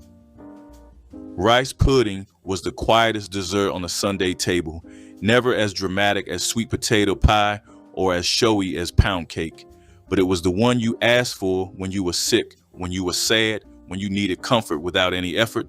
It didn't ask anything of you except to eat it slowly. Grits with butter was breakfast, lunch, or dinner, depending on what you served alongside. Proof that the simplest dishes often provided the deepest comfort. Stone ground or regular grits were cooked slowly with water or milk, stirred frequently to prevent lumps until they reached a creamy consistency that held its shape on a spoon. A generous pat of butter stirred in at the end added richness that transformed humble corn into something almost luxurious. For seniors on fixed incomes, grits cost pennies per serving and satisfied hunger for hours. They could be dressed up with cheese, topped with eggs, or served alongside fish, sausage, or vegetables. The dish required patience but little active work, and the reward was a bowl full of warmth that connected you to generations of Southern tables where grits was simply a part of life. Carrot and raisin salad made with minimal mayonnaise became the sweet, crunchy side dish that added color and nutrition without requiring cooking or expensive ingredients. Black mothers would buy carrots by the bag when on sale, shredding them by hand or with graters borrowed from neighbors, then mixing them with raisins that provided natural sweetness. The mayonnaise was used sparingly, just enough to coat everything, while lemon juice or vinegar added brightness. This cold salad was perfect for crowded refrigerators since it took up little space and actually tasted better after sitting overnight. Children loved the sweetness from raisins and the satisfying crunch of fresh carrots, making it one of the few vegetable dishes that didn't require cajoling. Adults appreciated its versatility, serving it as side dish, light dessert, or even breakfast the next morning. Carrot and raisin salad proved that simple combinations of affordable ingredients could create dishes that delighted across generations. Turnip greens and rice were food for the weary but nourishment for the strong. The greens, bitter on their own, mellowed into flavor when boiled down with a little fat or bone. The rice soaked up everything, turning the dish into something both filling and healing. It was simple, yes, but it carried the essence of home, steam, spice, and the rhythm of spoons against bowls. Sometimes families added bits of salt pork or even a splash of vinegar to wake up the taste. Most times, though, it was just greens and rice, humble and whole. It fed everyone, from the field hand to the school child, giving strength for another day. In kitchens lit by single bulbs and hope, this meal was not just eaten, it was shared, savored, and remembered. The steam rose from the pot like a prayer, curling in the air as laughter filled the room. It was a dish that brought silence to hunger and calm to the hardest of hearts. Turnip greens and rice were proof that nourishment did not need luxury, just patience, warmth, and a steady hand to stir the pot. Gizzards and rice told a story of resourcefulness and respect. Nothing from the chicken went to waste. Every piece had purpose. The gizzards, tough at first, were boiled, fried, or stewed until tender, then mixed with rice and gravy. It was a meal that tested skill. Overcook it, and it turned rubbery. Cook it right, and it became pure comfort. Many elders taught their children how to clean, season, and slow-cook gizzards just right. Every step of the process carried pride, a reminder that nothing humble ever lacked value. The flavor was deep, meaty, and seasoned with pride. This dish spoke of hands that worked hard and cooked harder, turning what little they had into something memorable. It was often served at family tables, potlucks, and late-night suppers, always greeted with gratitude. Gizzards and rice weren't about luxury. They were about legacy. They taught that value doesn't lie in the cost of the cut, but in the care that goes into the cooking. Chicken feet soup was a frugal dish that offered surprising nourishment. Chicken feet were inexpensive because most people overlooked them, but mothers in the 1960s knew they held deep flavor and gelatin. After cleaning them carefully, mothers simmered the feet with onions, celery, carrots, and seasoning until the broth became rich and silky. Sometimes a bay leaf or clove of garlic was added when available, creating a broth that tasted far more luxurious than its cost suggested. The feet released their collagen into the soup, giving it a thickness that warmed the body from the inside out. Bits of vegetables broke down, adding more substance to the pot. Served with rice or bread, it became a filling meal for a large family. Children might have eyed the chicken feet with curiosity, but once they tasted the broth, they understood why the dish was cherished. The richness of the soup made everyone feel full and cared for. Chicken feet soup turned the least expensive parts into nourishment. Navy bean and ham soup was the taste of patience and thrift wrapped in warmth. Grandparents started with a leftover ham bone, letting it simmer low until every bit of flavor seeped into the pot. Dried navy beans soaked overnight, softening in water before joining the bubbling broth. The smell filled the house, rich and smoky, carrying the promise of comfort. Onions, celery, and carrots followed, chopped fine and stirred in slowly. The soup thickened as the beans broke down, turning creamy without needing milk or cream. A pinch of salt, a dash of pepper, and sometimes a splash of vinegar completed the work. Every spoonful tasted like effort rewarded, like turning scraps into something generous. The ham bone gave more than meat. It gave depth, heart, and memory. Served with cornbread or crackers, it was a meal that stretched for days. It was humble but mighty, a pot that represented everything right about Southern kitchens. Resourcefulness, care, and love passed from hand to hand, meal to meal. Number 18, baked chicken quarters with onion gravy. Leg and thigh quarters, the cheapest chicken at the store, seasoned and laid in a baking dish with thick slices of onion underneath. A cup of broth went in, aluminum foil sealed the top, and the dish baked for 2.5 hours at low heat. The chicken steamed in its own juices until the meat fell off the bone and the onions melted into a sweet, savory gravy at the bottom of the pan. This was a Sunday dinner that appeared when there was not enough money for a whole bird. 1/4 per person, gravy over rice, greens on the side. Simple enough that a teenager could handle it alone, slow enough that nobody rushed the oven or the afternoon. Number 21, pineapple upside down cake. The moment your grandmother flipped that cast iron skillet and the cake came out perfect, golden and glistening, the whole kitchen held its breath. Not a single pineapple ring out of place. That flip was the most dramatic moment of Easter dinner. Canned pineapple became widely available after the First World War when the Hawaiian Pineapple Company began marketing it aggressively. In 1925, they held a recipe contest that received 60,000 entries. 2,500 of them were for pineapple upside down cake. A can of pineapple rings cost about 25 cents in the 1940s. The cake required just one 10-inch cast iron skillet, which most black households already owned. Betty Cook, food columnist for the Afro-American newspaper, celebrated this cake in a 1955 column read by millions of Black Americans. She called it gorgeous with its glistening top. As cast iron cooking declined and box mixes took over, the from-scratch skillet version became rare.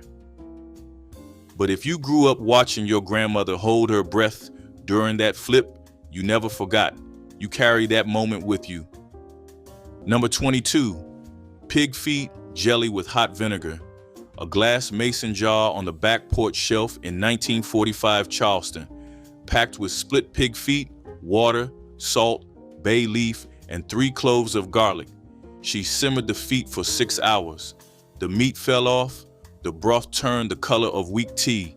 She strained it, pressed the meat into the jar, let the natural collagen do the work. By morning, the whole thing had set into a pale amber jelly. She sliced it cold for supper, served it with hot pepper vinegar in a thin saucer, a stack of saltine crackers on the side. A man came in from the field, ate half the jar, asked for more. The dish needed no icebox in winter. Your grandmother could feed a working man on what the white grocer threw away. That was the genius of her Depression kitchen. You wouldn't think a foot could become supper, but it could. Number 10, hog head cheese. Out of the one part of the pig the big house refused to touch, Black cooks made a cold, savory loaf that fed a family for days.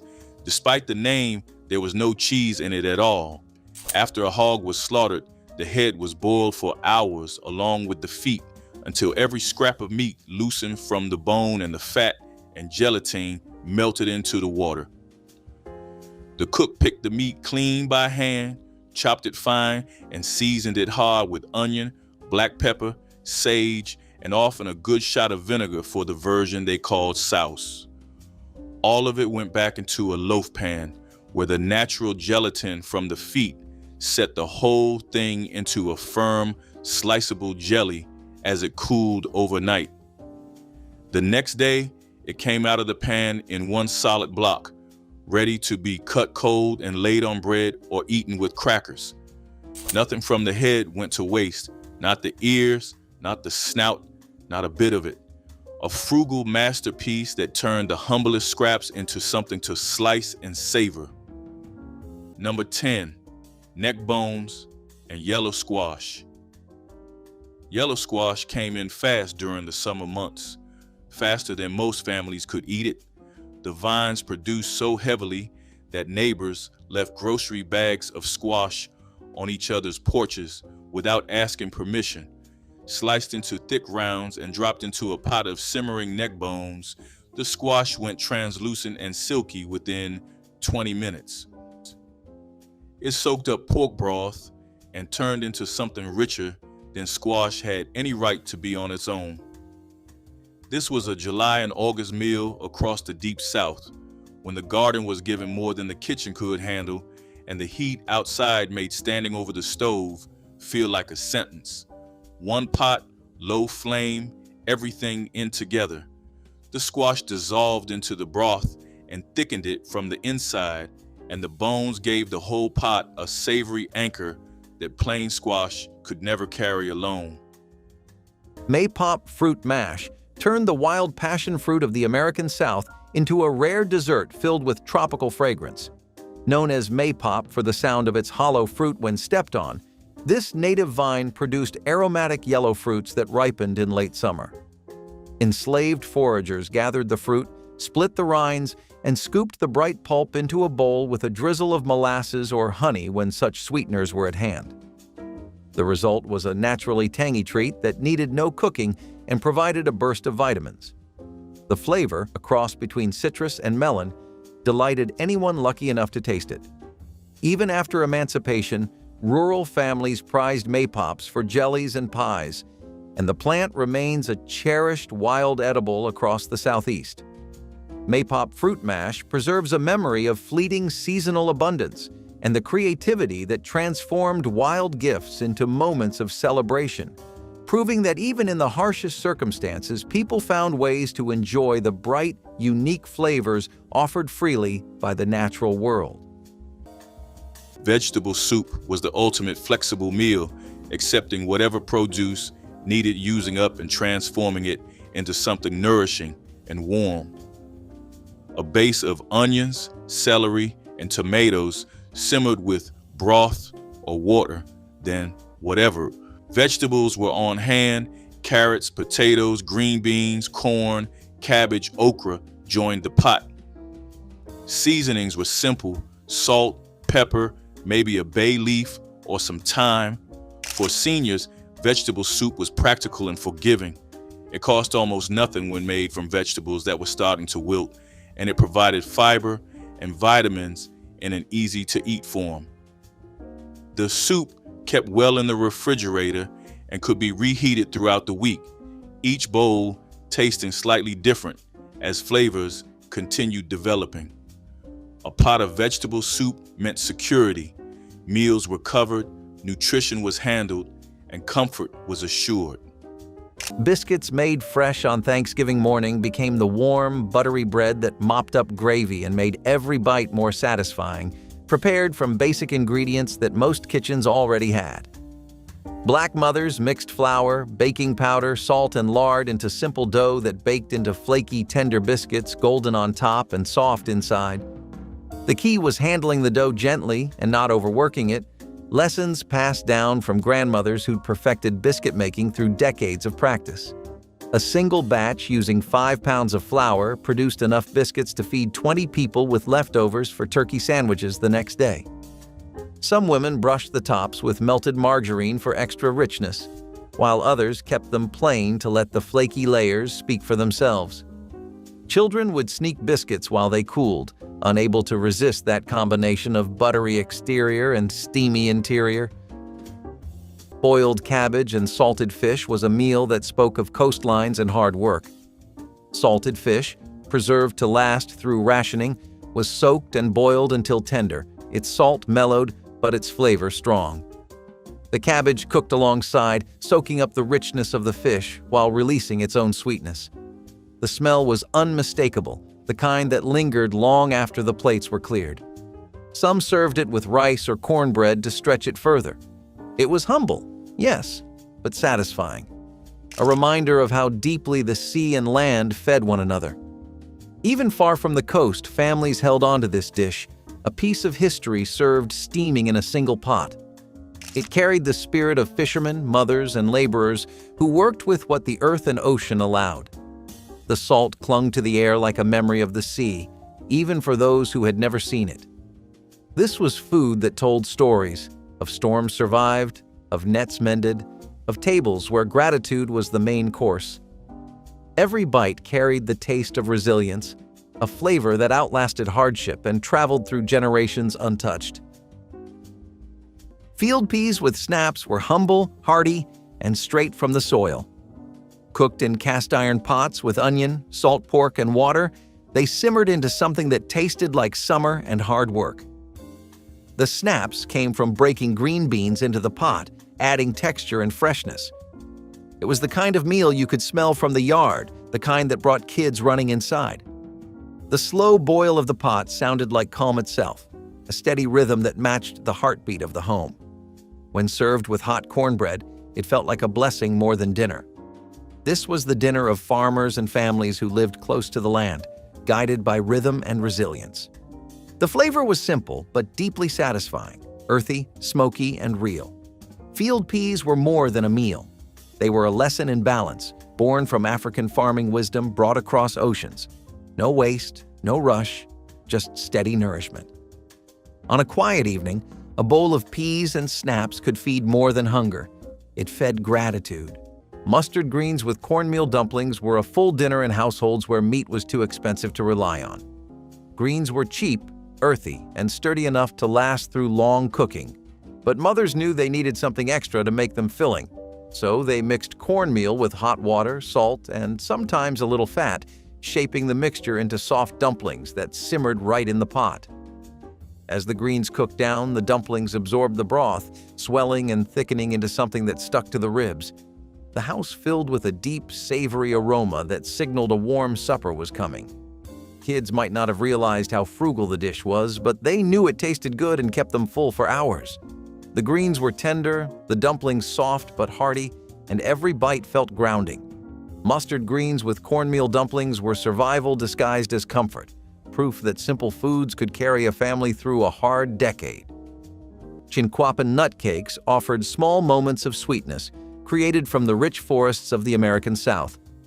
The chinquapin, a dwarf chestnut native to the region, produced small, sweet nuts that could be eaten raw or roasted. Enslaved families collected these nuts in autumn, cracked their shells, and ground the meat into a fine meal. Mixed with a little cornmeal, honey, or molasses when available, the nut meal formed small cakes that were baked or cooked on a griddle until golden brown. These cakes carried both nutrition and a sense of celebration, providing rare treats for special gatherings. The flavor, slightly sweeter than a chestnut with a buttery finish, became a cherished memory passed down through generations. Even after emancipation, chinquapin nuts remained a prized wild harvest in Appalachian and southern communities, though the trees have grown scarce in modern times. Chinquapin nut cakes remind us of the connection between forest abundance and human creativity, transforming a foraged ingredient into a dessert that honored both the landscape and the people who carefully tended its secrets. 23. Oxtail stew over rice. Oxtail sections were dusted with seasoned flour and browned in batches in a cast iron Dutch oven until every surface had a dark crust. Onions, garlic, thyme, and a splash of tomato paste went in next, then enough water to barely cover the bones. The lid went on and the pot moved to a low oven or the back of the stove for 4 hours.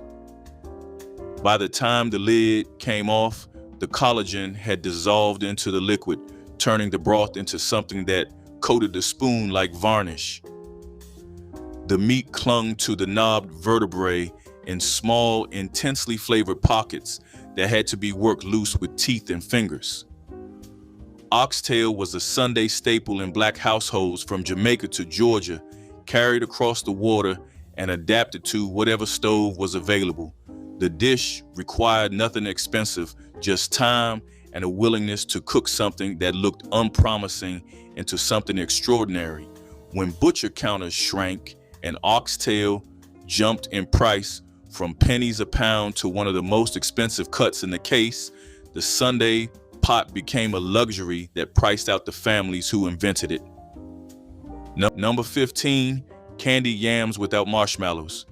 The original candied yams had no marshmallows anywhere near them. They were cooked on the stove top in a cast iron skillet. Sweet potatoes, sliced thick, slow cooked in butter, brown sugar, nutmeg, cinnamon, and vanilla until they caramelized into a glossy, sticky glaze. The marshmallows came from a corporation. In 1917, Janet Mackenzie Hill, founder of the Boston Cooking School magazine, created the marshmallow-topped sweet potato casserole for the Angelus Marshmallow Company. A marketing campaign permanently altered a Black culinary tradition. By the 1950s, 75% of sweet potato casserole recipes in mainstream cookbooks included marshmallows. The stovetop skillet version, the original, has largely disappeared from your table. But here is what the marshmallows buried. Enslaved people recognized the sweet potato as a cousin of the yam from home. 3,000 miles from West Africa, this one vegetable carried memory. After emancipation, sweet potatoes were one of the few crops formerly enslaved people could grow on small plots of land. The yam was independence. The marshmallow was a corporate intrusion nobody asked for. Number 16, liver and gravy over rice. A pound of beef liver on the butcher's paper in 1945 New Orleans. Deep purple, dressed in flour. She sliced it thin, dredged each piece, seared it in bacon drippings 2 minutes aside. The outside browned, the inside stayed pink. The liver came out, 3 sliced onions went in, sweated soft, caramel color. The kitchen smelled sweet enough to bring the children in from the yard. She made the gravy in the same pan with the fawn, a tablespoon of flour, and a cup of water from the rice pot. The whole supper went over a plate of long, grain Carolina rice. It cost 12 cents and fed 4. Your grandmother served it once a week the way her mother had during the Depression.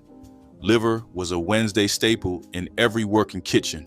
By 1973, liver had become a punishment children whispered about on the school bus. The dish vanished. Number 23, hot water cornbread.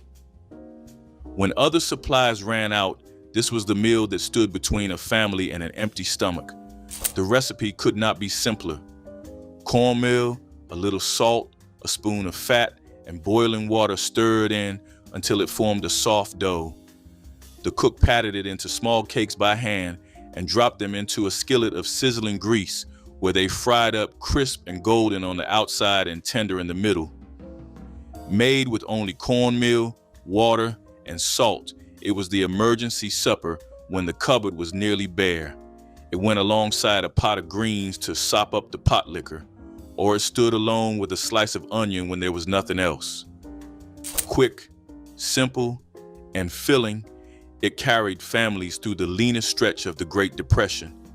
A few cents a meal turned into bread that ate like a meal. Number 25, neck bones and okra.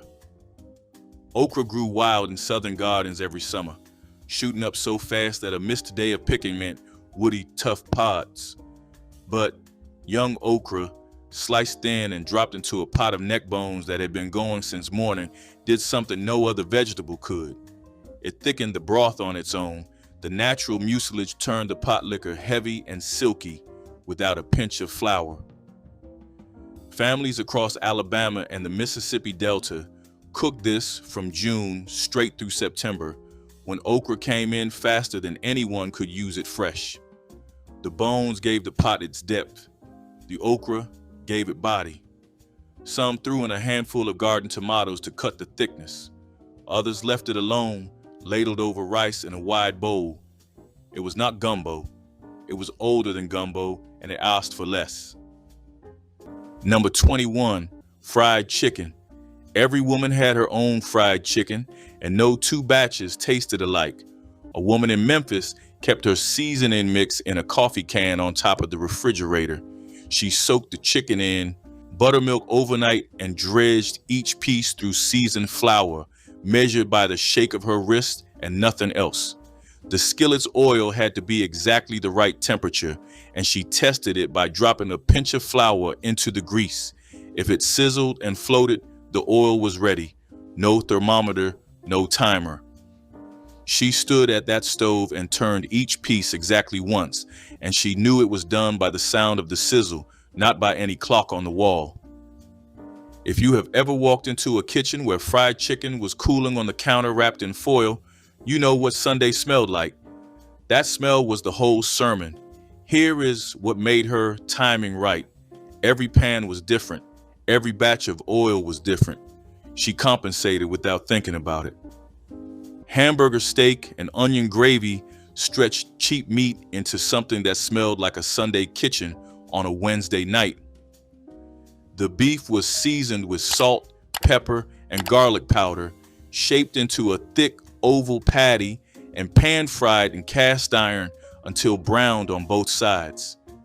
The patty came out, sliced onions went into the same grease, cooking down until soft and golden. A spoonful of flour stirred into the fat, then water or broth added slowly while scraping the bottom. That's where the flavor lived, in the fawn, in the bits that stuck. The gravy thickened, dark and rich. The patty went back in to simmer until tender and served over white rice. It was a complete meal for under $1. Seniors who cooked this alone often made enough gravy to save, poured over toast the next morning. It became breakfast too. The women who perfected this gravy never measured the flour. They watched the color and knew. Chicken quarters baked instead of turkey gave families affordable poultry that still felt special, allowing Black mothers to serve bird on Thanksgiving without spending $20 on turkey. Leg quarters sold for less than 50 cents per pound in the 1970s, and when bought in bulk bags, they became even more economical. Mothers seasoned them heavily with paprika, garlic powder, black pepper, and whatever herbs the cabinet held, then baked them slowly until the skin crisped golden and the meat stayed tender. The dark meat remained moist, even with extended cooking, making them more forgiving than turkey breast. A 10-pound bag of chicken quarters could feed 20 people when accompanied by generous sides. The drippings collected in baking pans became bases for gravy, ensuring nothing went to waste. Children actually preferred chicken to turkey because it was familiar and easier to eat. Baked chicken quarters taught families that tradition could be adapted. Sweet potato biscuits were soft, golden clouds of comfort baked right into the heart of wartime kitchens. When sugar was scarce, families leaned on the natural sweetness of homegrown sweet potatoes. Mashed and mixed into biscuit dough, they baked up tender and fragrant, filling the house with the smell of cinnamon, smoke, and love. They were served with butter if you had it, syrup if you were lucky, or just warm from the oven if not. Each bite carried a quiet message. Life might be hard, but there was still room for sweetness. These biscuits graced church suppers, family gatherings, and small kitchen tables alike. They were food for the soul, the kind of treat that reminded families that hope was something you could taste. The golden crust flaked beneath the fingertips, and the soft center melted on the tongue like memory. Grandmothers often baked them on Sundays, saving one pan for the next morning's breakfast. Even the leftovers, if any, were treasures wrapped in cloth. They told a story of endurance sweetened by faith, of women who made miracles with nothing more than flour, fire, and heart. In those biscuits lived the taste of love passed down through generations. Cornbread and buttermilk was a poor man's feast that never felt poor. A simple wedge of cornbread soaked in tangy buttermilk could calm hunger and restore energy after a long day in the fields. In many homes, this was supper. No meat, no fuss, just what was on hand and made to work. Some added a drizzle of molasses for sweetness, while others sprinkled salt and pepper to make it savory. No matter how it was served, it carried the pride of people who refused to let simplicity mean shame. The crunch of the crust and the cool cream of the milk made a pairing both rustic and refreshing. This was dinner for the weary, made with ingredients that every Southern kitchen kept close. The meal carried no pretense, only purpose. It filled the stomach and warmed the soul. Many elders called it country gold, a dish that required no meat, no sides, just gratitude. It was the taste of making do, of turning necessity into comfort. For those who had nothing else, this was enough, and that was its quiet glory. Soya grits and ground beef skillet dinners were a product of the government era, when soy-based foods were sent to low-income households to stretch meat supplies. Mothers browned a small amount of beef, added the soya grits, and seasoned everything until it tasted far richer than it looked. Sometimes a handful of onions or peppers went in, or a bit of leftover broth to deepen the flavor. The mixture thickened into a hearty skillet meal that fed many children at once. Kids did not always know what was in it, but they knew it filled them up and tasted good with bread or rice. It had a creamy, savory texture that surprised families the first time they tried it. Mothers relied on it because it was reliable, cheap, and easy to adapt. Soya grits and ground beef skillets were resourcefulness at its most practical, proof that mothers could turn even government-issued ingredients into comfort. Pinto bean soup was the meal that made hard times taste soft. Grandparents soaked the beans overnight, letting them swell in tin pots while they slept. The next morning, onions, salt, and sometimes a small ham bone went into the water. The kitchen filled with the slow rhythm of simmering, a sound of hope that things would stretch one more day. The broth thickened as it cooked, rich with starch and strength. The smell alone could calm an empty stomach. Sometimes they crushed cornbread into the bowl, letting it soak up every drop. It was food that filled and comforted, humble yet full of soul. Pinto bean soup did not need meat or luxury to matter. It only needed time and patience. Grandparents called it a working man's stew, but it was more than that. It was a reminder that no meal made with love was ever small. Number 25, smothered rabbit. In the rural South, a rabbit caught Saturday morning became Sunday dinner without anyone thinking twice about it. The rabbit was cut into pieces, dredged in seasoned flour, and browned in a cast iron skillet. Then onions went in, a cup of broth, and the lid came down for 2 hours. The meat turned tender enough to fall off the bone, sitting in a thick brown gravy that tasted like the woods it came from. Rabbit was leaner than chicken and carried a mild, earthy sweetness that no farm bird could match. Families in Mississippi, Alabama, and East Texas kept rabbit on a Sunday table well into the 1970s. The boys trapped them or shot them with a .22 in the fields behind the house. When fewer families hunted and grocery stores offered no replacement, the dish left the kitchen and never came back. Number 17, sweet potato pie. During Jim Crow, white America dismissed this pie as poor man's food. The reason was simple and ugly. Black people ate it, so black families doubled down.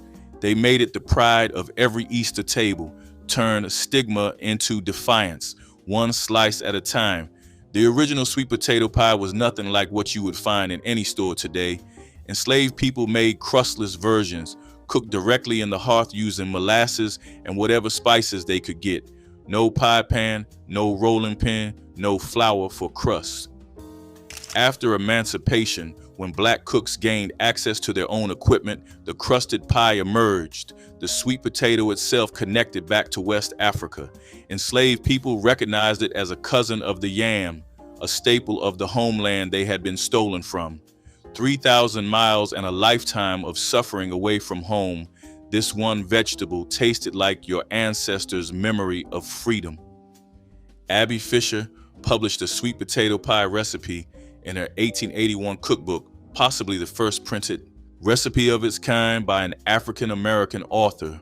She was illiterate. The recipe lived in her hands before it ever lived on a page. Number 18, smothered oxtails with onion. A heavy enamel Dutch oven on a coal range in 1947, Cleveland. 4 pounds of oxtails, dredged in flour, browned on every side. They wore a dark crust. The cook poured off most of the grease, added 2 yellow onions sliced thick, 3 cloves of garlic, a quart of beef broth from the bones the day before. She covered the pot, slid it to the back of the range, let it braise 4 hours while she did the wash. The oxtails came out fork tender. The gravy was the color of strong coffee. The onions had melted into the sauce. She served it over white rice with stewed collards and a wedge of cornbread fresh from the oven. The dish fed 6 for 35 cents in 1947. That was the whole bill. Your grandfather ate it on Sunday after church, the way his father had before him. It signaled your family had survived another week. Number 8, collard greens and cornbread. A mess of greens cooked down with a scrap of pork and a wedge of cornbread to sop the broth. Made a full supper out of almost nothing. The greens themselves grew cheap in any southern garden, hardy enough to stand through frost. The cook washed them leaf by leaf to get the grit out, tore them off the tough stems, and simmered them long and slow with a piece of salt pork, fatback, or a ham hock until they went silky and dark. But the real prize was the liquid left in the bottom of the pot liquor. That broth carried the iron, the vitamins, and all the flavor cooked out of the greens, and it traced straight back to slavery when cooks poured off the cooking liquid from the big house greens to feed their own families with cornbread. Crumbled cornbread dropped into a bowl of that pot liquor turned 2 cheap things into a meal that stuck to the ribs. Bitter greens, smoky broth, and golden bread. Poverty cooking that nourished body and soul alike. Number 17, neck bones and egg noodles. Egg noodles were not something every family kept, but the ones who did swore by them. The noodles were wider and denser than spaghetti and they held up better in a heavy pork broth without turning to mush. Families dropped them into the pot after the neck bones had simmered for 2 hours, and in 15 minutes, the noodles went soft and slippery, coated in rendered fat. The broth thickened from the starch and turned silky in a way that plain water and bones alone never could. In parts of Tennessee and Virginia, this was a cold weather meal that came out when the temperature dropped below freezing and the kitchen windows fogged up from the steam. Children ate the noodles first and went back for the bones, sucking the marrow out and stacking the clean bones on the edge of the plate like a small monument to what had been supper. Number 4, bread pudding. This was the dish that said nothing in this kitchen goes to waste. Stale bread that had sat on your counter for 3 days became a dessert people requested by name. A woman in New Orleans tore day-old French bread into chunks, soaked them in milk, eggs, sugar, vanilla, and cinnamon until the bread dissolved into a soft custardy mass. She stirred in raisins and melted butter, pressed it into a baking pan, and baked it until the top turned brown and the center barely set. The whiskey sauce came after, made with butter, powdered sugar, and a heavy pour of bourbon she did not measure and did not apologize for. You made this because you had stale bread and could not afford to throw food away. But necessity produced something so good that restaurants later charged $15 a plate for it. The woman who invented it in her kitchen never saw $1 of that. A tin key, a slow peel of metal, and the sharp smell of oil and salt, sardines and crackers with hot sauce needed no stove and no explanation. In black households across the South, a can of sardines was a full meal eaten standing at the counter or sitting by the window with a sleeve of saltines and a bottle of Louisiana or Crystal. They came packed in mustard sauce, tomato sauce, or plain oil, and every person had their preference, argued about with the same conviction as church denominations. You ate them one at a time, laid across a cracker, dotted with hot sauce, followed by a sip of something cold. During the 1950s and 60s, a tin cost 10 or 15 cents, making it one of the cheapest proteins on the shelf. For elderly folks living alone, sardines were dinner on nights when cooking felt like too much and the body just needed fuel. No pan to wash, no grease to cool, just a tin, a knife, and the quiet rhythm of feeding yourself when nobody else was coming to the table. Collard greens cooked with smoked turkey tails instead of ham hocks provided the traditional side dish at a fraction of the cost, turning a bag of greens into nourishment that carried flavor and cultural meaning. Turkey tails, often overlooked and heavily discounted at butcher counters, contained enough fat and smokiness to season an entire pot for under $2. Black mothers would buy 3 or 4 pounds of fresh collards from produce stands where vegetables stayed affordable. The greens were washed repeatedly until no grit remained, then chopped and added to pots where turkey tails had been simmering with onions and vinegar. Hours of slow cooking broke down the greens until they turned silky, while pot liquor became broth so flavorful that people sipped it from cups. This wasn't just a side dish, but vitamin-rich vegetables that provided essential nutrients. Families served collards alongside everything else, understanding that greens represented prosperity.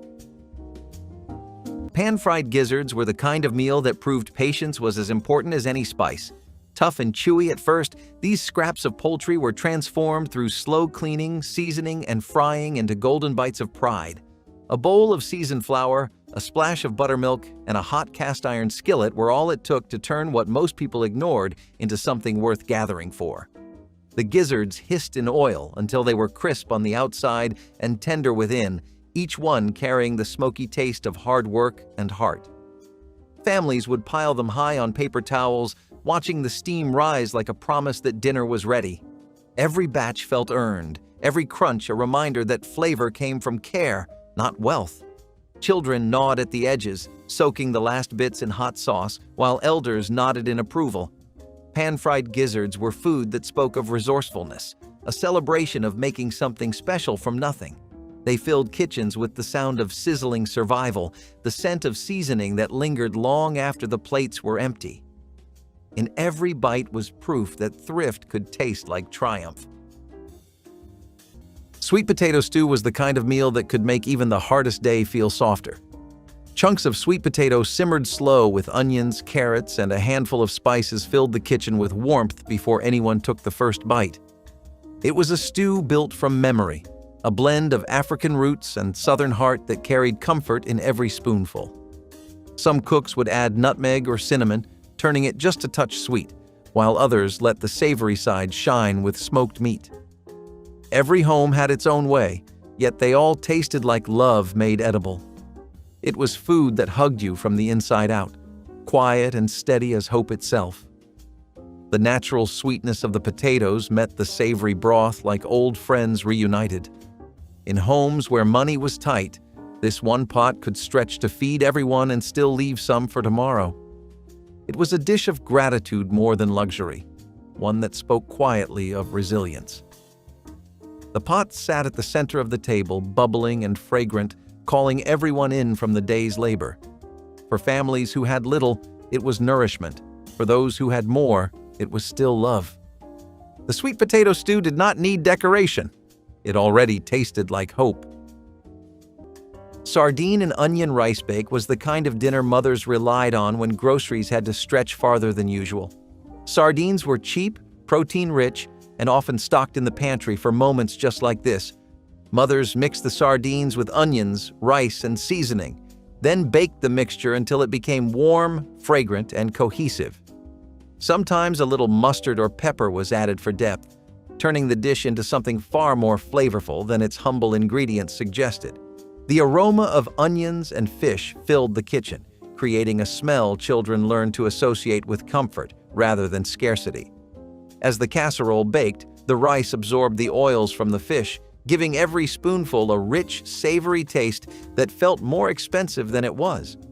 When the dish was pulled from the oven, the rice on top was slightly crisp.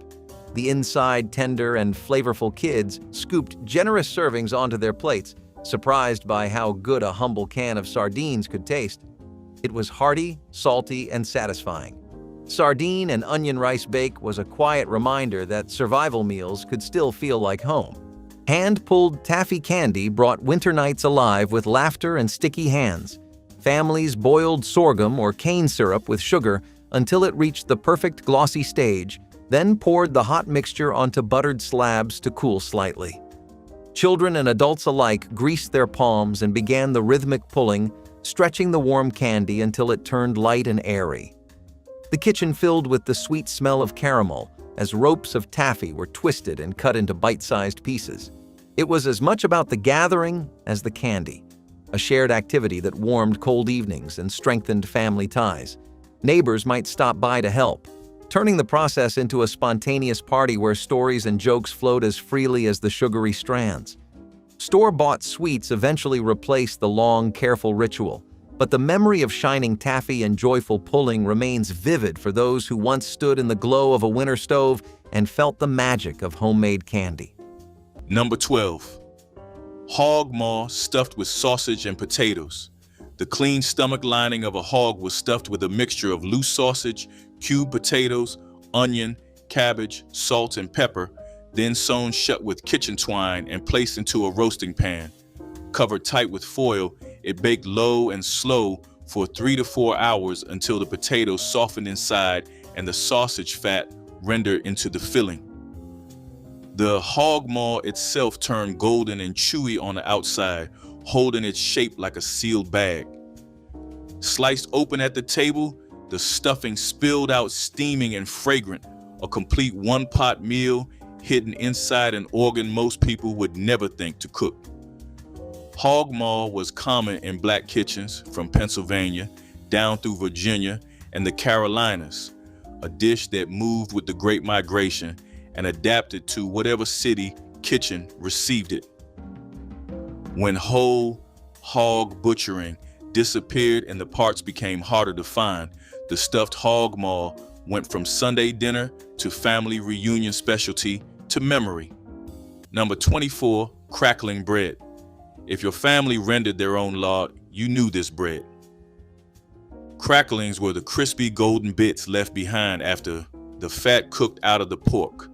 You folded them into cornbread batter and baked the whole thing in a cast iron skillet slicked with bacon drippings. Every bite had a tiny burst of salt and crunch buried in the corn. The standard weekly ration for an enslaved person included 3 to 4 pounds of pork and a peck of cornmeal. Crackling bread was the meal that stretched both to their absolute limit. It fed a whole family on what a wealthier table would have scraped into the trash. Abby Fisher, born enslaved in Alabama, included cornbread variations in her 1881 cookbook published in San Francisco. She could not read or write. Every recipe was dictated from memory to friends who transcribed them. After the Great Migration pulled black families into cities where nobody slaughtered their own hogs, the cracklings disappeared. And when the cracklings disappeared, so did the bread.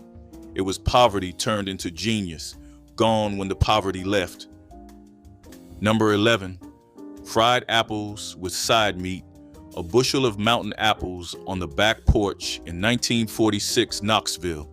Picked late, sour enough to make a child wince.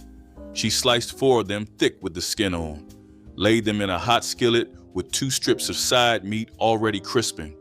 The bacon came out, the apples went in. The cook sprinkled a tablespoon of brown sugar and a pinch of cinnamon over the top. They cooked down 10 minutes. The edges browned, the centers turned soft and translucent. She served them with the side meat broken on top, a hot biscuit on the side fresh from the oven. The supper cost 6 cents and fed 4. Your grandmother picked the apples herself, the way her people had for years. Every Knoxville kitchen on your block kept a bushel on the porch in October. By 1971, the side meat was specialty grocery, and the mountain apple orchards had been replaced with subdivisions. Number 7, fried fatback and gravy.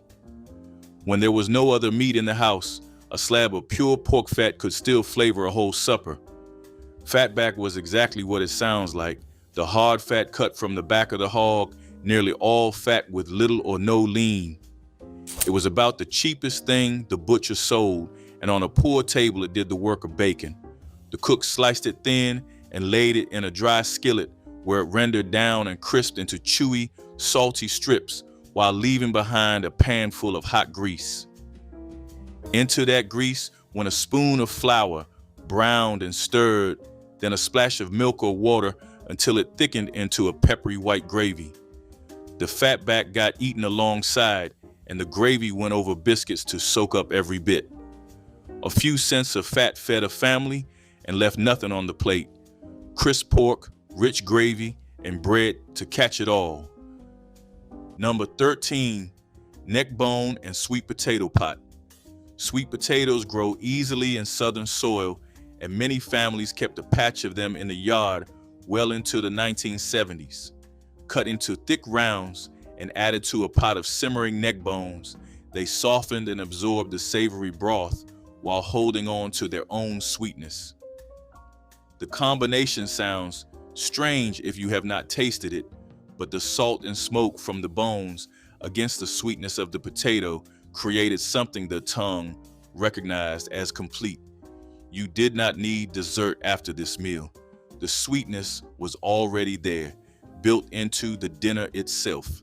Families served this in deep bowls in the fall and winter, when the sweet potatoes came out of the ground and the cold made the body ask for something heavy. A single pot produced enough for 2 suppers, and the sweet potatoes held up better as leftovers than rice or bread did. Fried bologna sandwiches were the working family's delicacy, simple yet unforgettable. A slice of bologna hit the skillet with a pop, curling up at the edges as it browned. Some folks cut a small X in the center to keep it flat, while others let it bubble proudly in the middle. The smell was savory, smoky, and enough to draw kids from every corner of the house. Served between two slices of white bread with mustard or mayonnaise, it became a warm, satisfying meal. It was the kind of sandwich you could make in minutes after a long day, but it tasted like something far more special. In neighborhoods across the South and city blocks up north, this quick bite became a comfort food that never really left. It was proof that nostalgia could be fried right into a pan and served up with pride. Many added cheese when payday came or a fried egg for extra richness, but even plain, it hit the spot every time. The first bite was always hot and salty, the bread soft and buttery at the edges. It was cheap, sure, but it tasted like victory at the end of a long week. That sizzle in the pan sounded like hope, fast, familiar, and enough to make a whole family smile. You had to let the flour cook in the fat long enough to lose its raw taste, but not so long that it burned. And only the women who grew up making tomato gravy over toast could feel that moment without a timer. A tablespoon of bacon grease melted in a skillet, a spoonful of flour stirred in until it turned the color of wet sand, then a can of crushed tomatoes poured in slowly while stirring hard to keep lumps from forming. Salt, pepper, a pinch of sugar. That was it. The gravy thickened fast and was ladled over toast. White bread, sometimes just the hills nobody else wanted, browned in a dry pan. This meal existed in the space between dinner and desperation, common across black kitchens in the 1940s and 50s when canned tomatoes cost almost nothing. Seniors who made this alone at night stood at the stove in a quiet house, stirring the same circular motion their mothers used. The gravy tasted right. The silence around it didn't. Rutabaga mashed with potatoes stretched expensive produce while adding nutrition and flavor complexity that plain mashed potatoes couldn't match, making economical side dishes feel more sophisticated. Rutabaga sold for pennies per pound since few shoppers knew how to prepare them, but black mothers understood that these dense root vegetables could extend potato dishes while adding vitamins and slight sweetness. The rutabaga was peeled, cubed, and boiled alongside potatoes until both were tender, then mashed together with margarine and milk until smooth and creamy. The golden color was prettier than plain white potatoes, while the flavor had subtle sweetness and earthiness that made the dish more interesting. Children often couldn't tell they were eating rutabaga mixed in, accepting it as simply mashed potatoes without resistance. Adults appreciated how one rutabaga could replace half the potatoes needed, cutting costs significantly while actually improving the dish. Cowpea soup simmered like a prayer whispered over a fire. The pot would start with water, a scoop of dried field peas, and maybe a scrap of salted meat if the week had been kind. Onions and garlic joined in, releasing their scent as the broth thickened into something golden and strong. The cowpeas, small and sturdy, softened slowly, their flavor deepening with every hour. This wasn't fast food, it was patient food, built on rhythm and time. Families made it during harvest, when work was hard and hands needed warmth. It was ladled into tin bowls and passed around without ceremony, each bite grounding you in gratitude. Sometimes cornbread floated on top like an offering, soaking up the last drops of broth. The soup tasted of earth and labor, of simple things done well. Cowpea soup was both meal and memory, tying together generations who had learned how to make plenty out of little. It was food for body and spirit alike, humble but whole, strong but soothing. Even now, its scent carries the same promise, that comfort comes from what you give, not what you have. Fried green tomatoes were the crisp rebellion of the Southern kitchen. When the growing season ended and the tomatoes were still unripe, cooks refused to waste them. Sliced thick, dredged in cornmeal, and fried until golden, they became an accidental masterpiece. For many, it was the taste of childhood summers, hot kitchens, open windows, and the smell of frying oil. Some sprinkled a little sugar to balance the tang. Others added cayenne for a bold kick. However they were made, they reminded people that nothing truly good ever had to be fancy. The tangy flavor and crunchy bite made them irresistible, proof that necessity could breed genius. The dish was quick, easy, and filled with the kind of satisfaction that only comes from making something out of nothing. A plate of fried green tomatoes at a family table spoke volumes. We use what we have, and we make it good. The sound of them frying in oil was almost musical, a rhythm every Southern cook knew by heart. Eaten plain, with a pinch of salt or a dollop of sauce, they embodied the spirit of resilience, simple, sharp, and unforgettable. Red gravy rice bowls were the kind of quick, filling meal mothers made on nights when time and money were both running thin. Red gravy was not the fancy kind found in restaurants, but a simple tomato-based sauce cooked with onions, seasoning, and whatever bits of leftover fat or meat were available. It simmered until the onions softened and the flavors blended into something far more satisfying than its ingredients suggested. Some mothers added a pinch of sugar to balance the acidity, while others stirred in a spoonful of flour to thicken it just enough to cling to the rice. The pot bubbled gently on the stove, sending out a warm smell that wrapped the house in comfort long before dinner was served. Mothers spooned it generously over fresh rice, letting the sauce seep into every grain. Children dug in eagerly, blowing on each bite because they never waited long enough for it to cool. They loved how the rice soaked up the sauce, turning a handful of cheap staples into something that tasted whole. It was cheap, warm, and grounding in a way only comfort food can be. Red gravy rice bowls tasted like resilience, the kind families depended on. Sorghum syrup biscuits with milk were the kind of dinner that showed how families found sweetness even in struggle. Sorghum syrup, cheaper than sugar, was kept in jars that seemed to last forever, poured generously over hot biscuits fresh from the oven. My grandmother baked the biscuits with flour and lard, ingredients that could be stretched and shared across multiple meals. Once the biscuits were ready, she split them open, drizzled them with syrup, and served them with cold milk poured into glasses. It was simple but filling, providing enough energy for tired workers and growing children.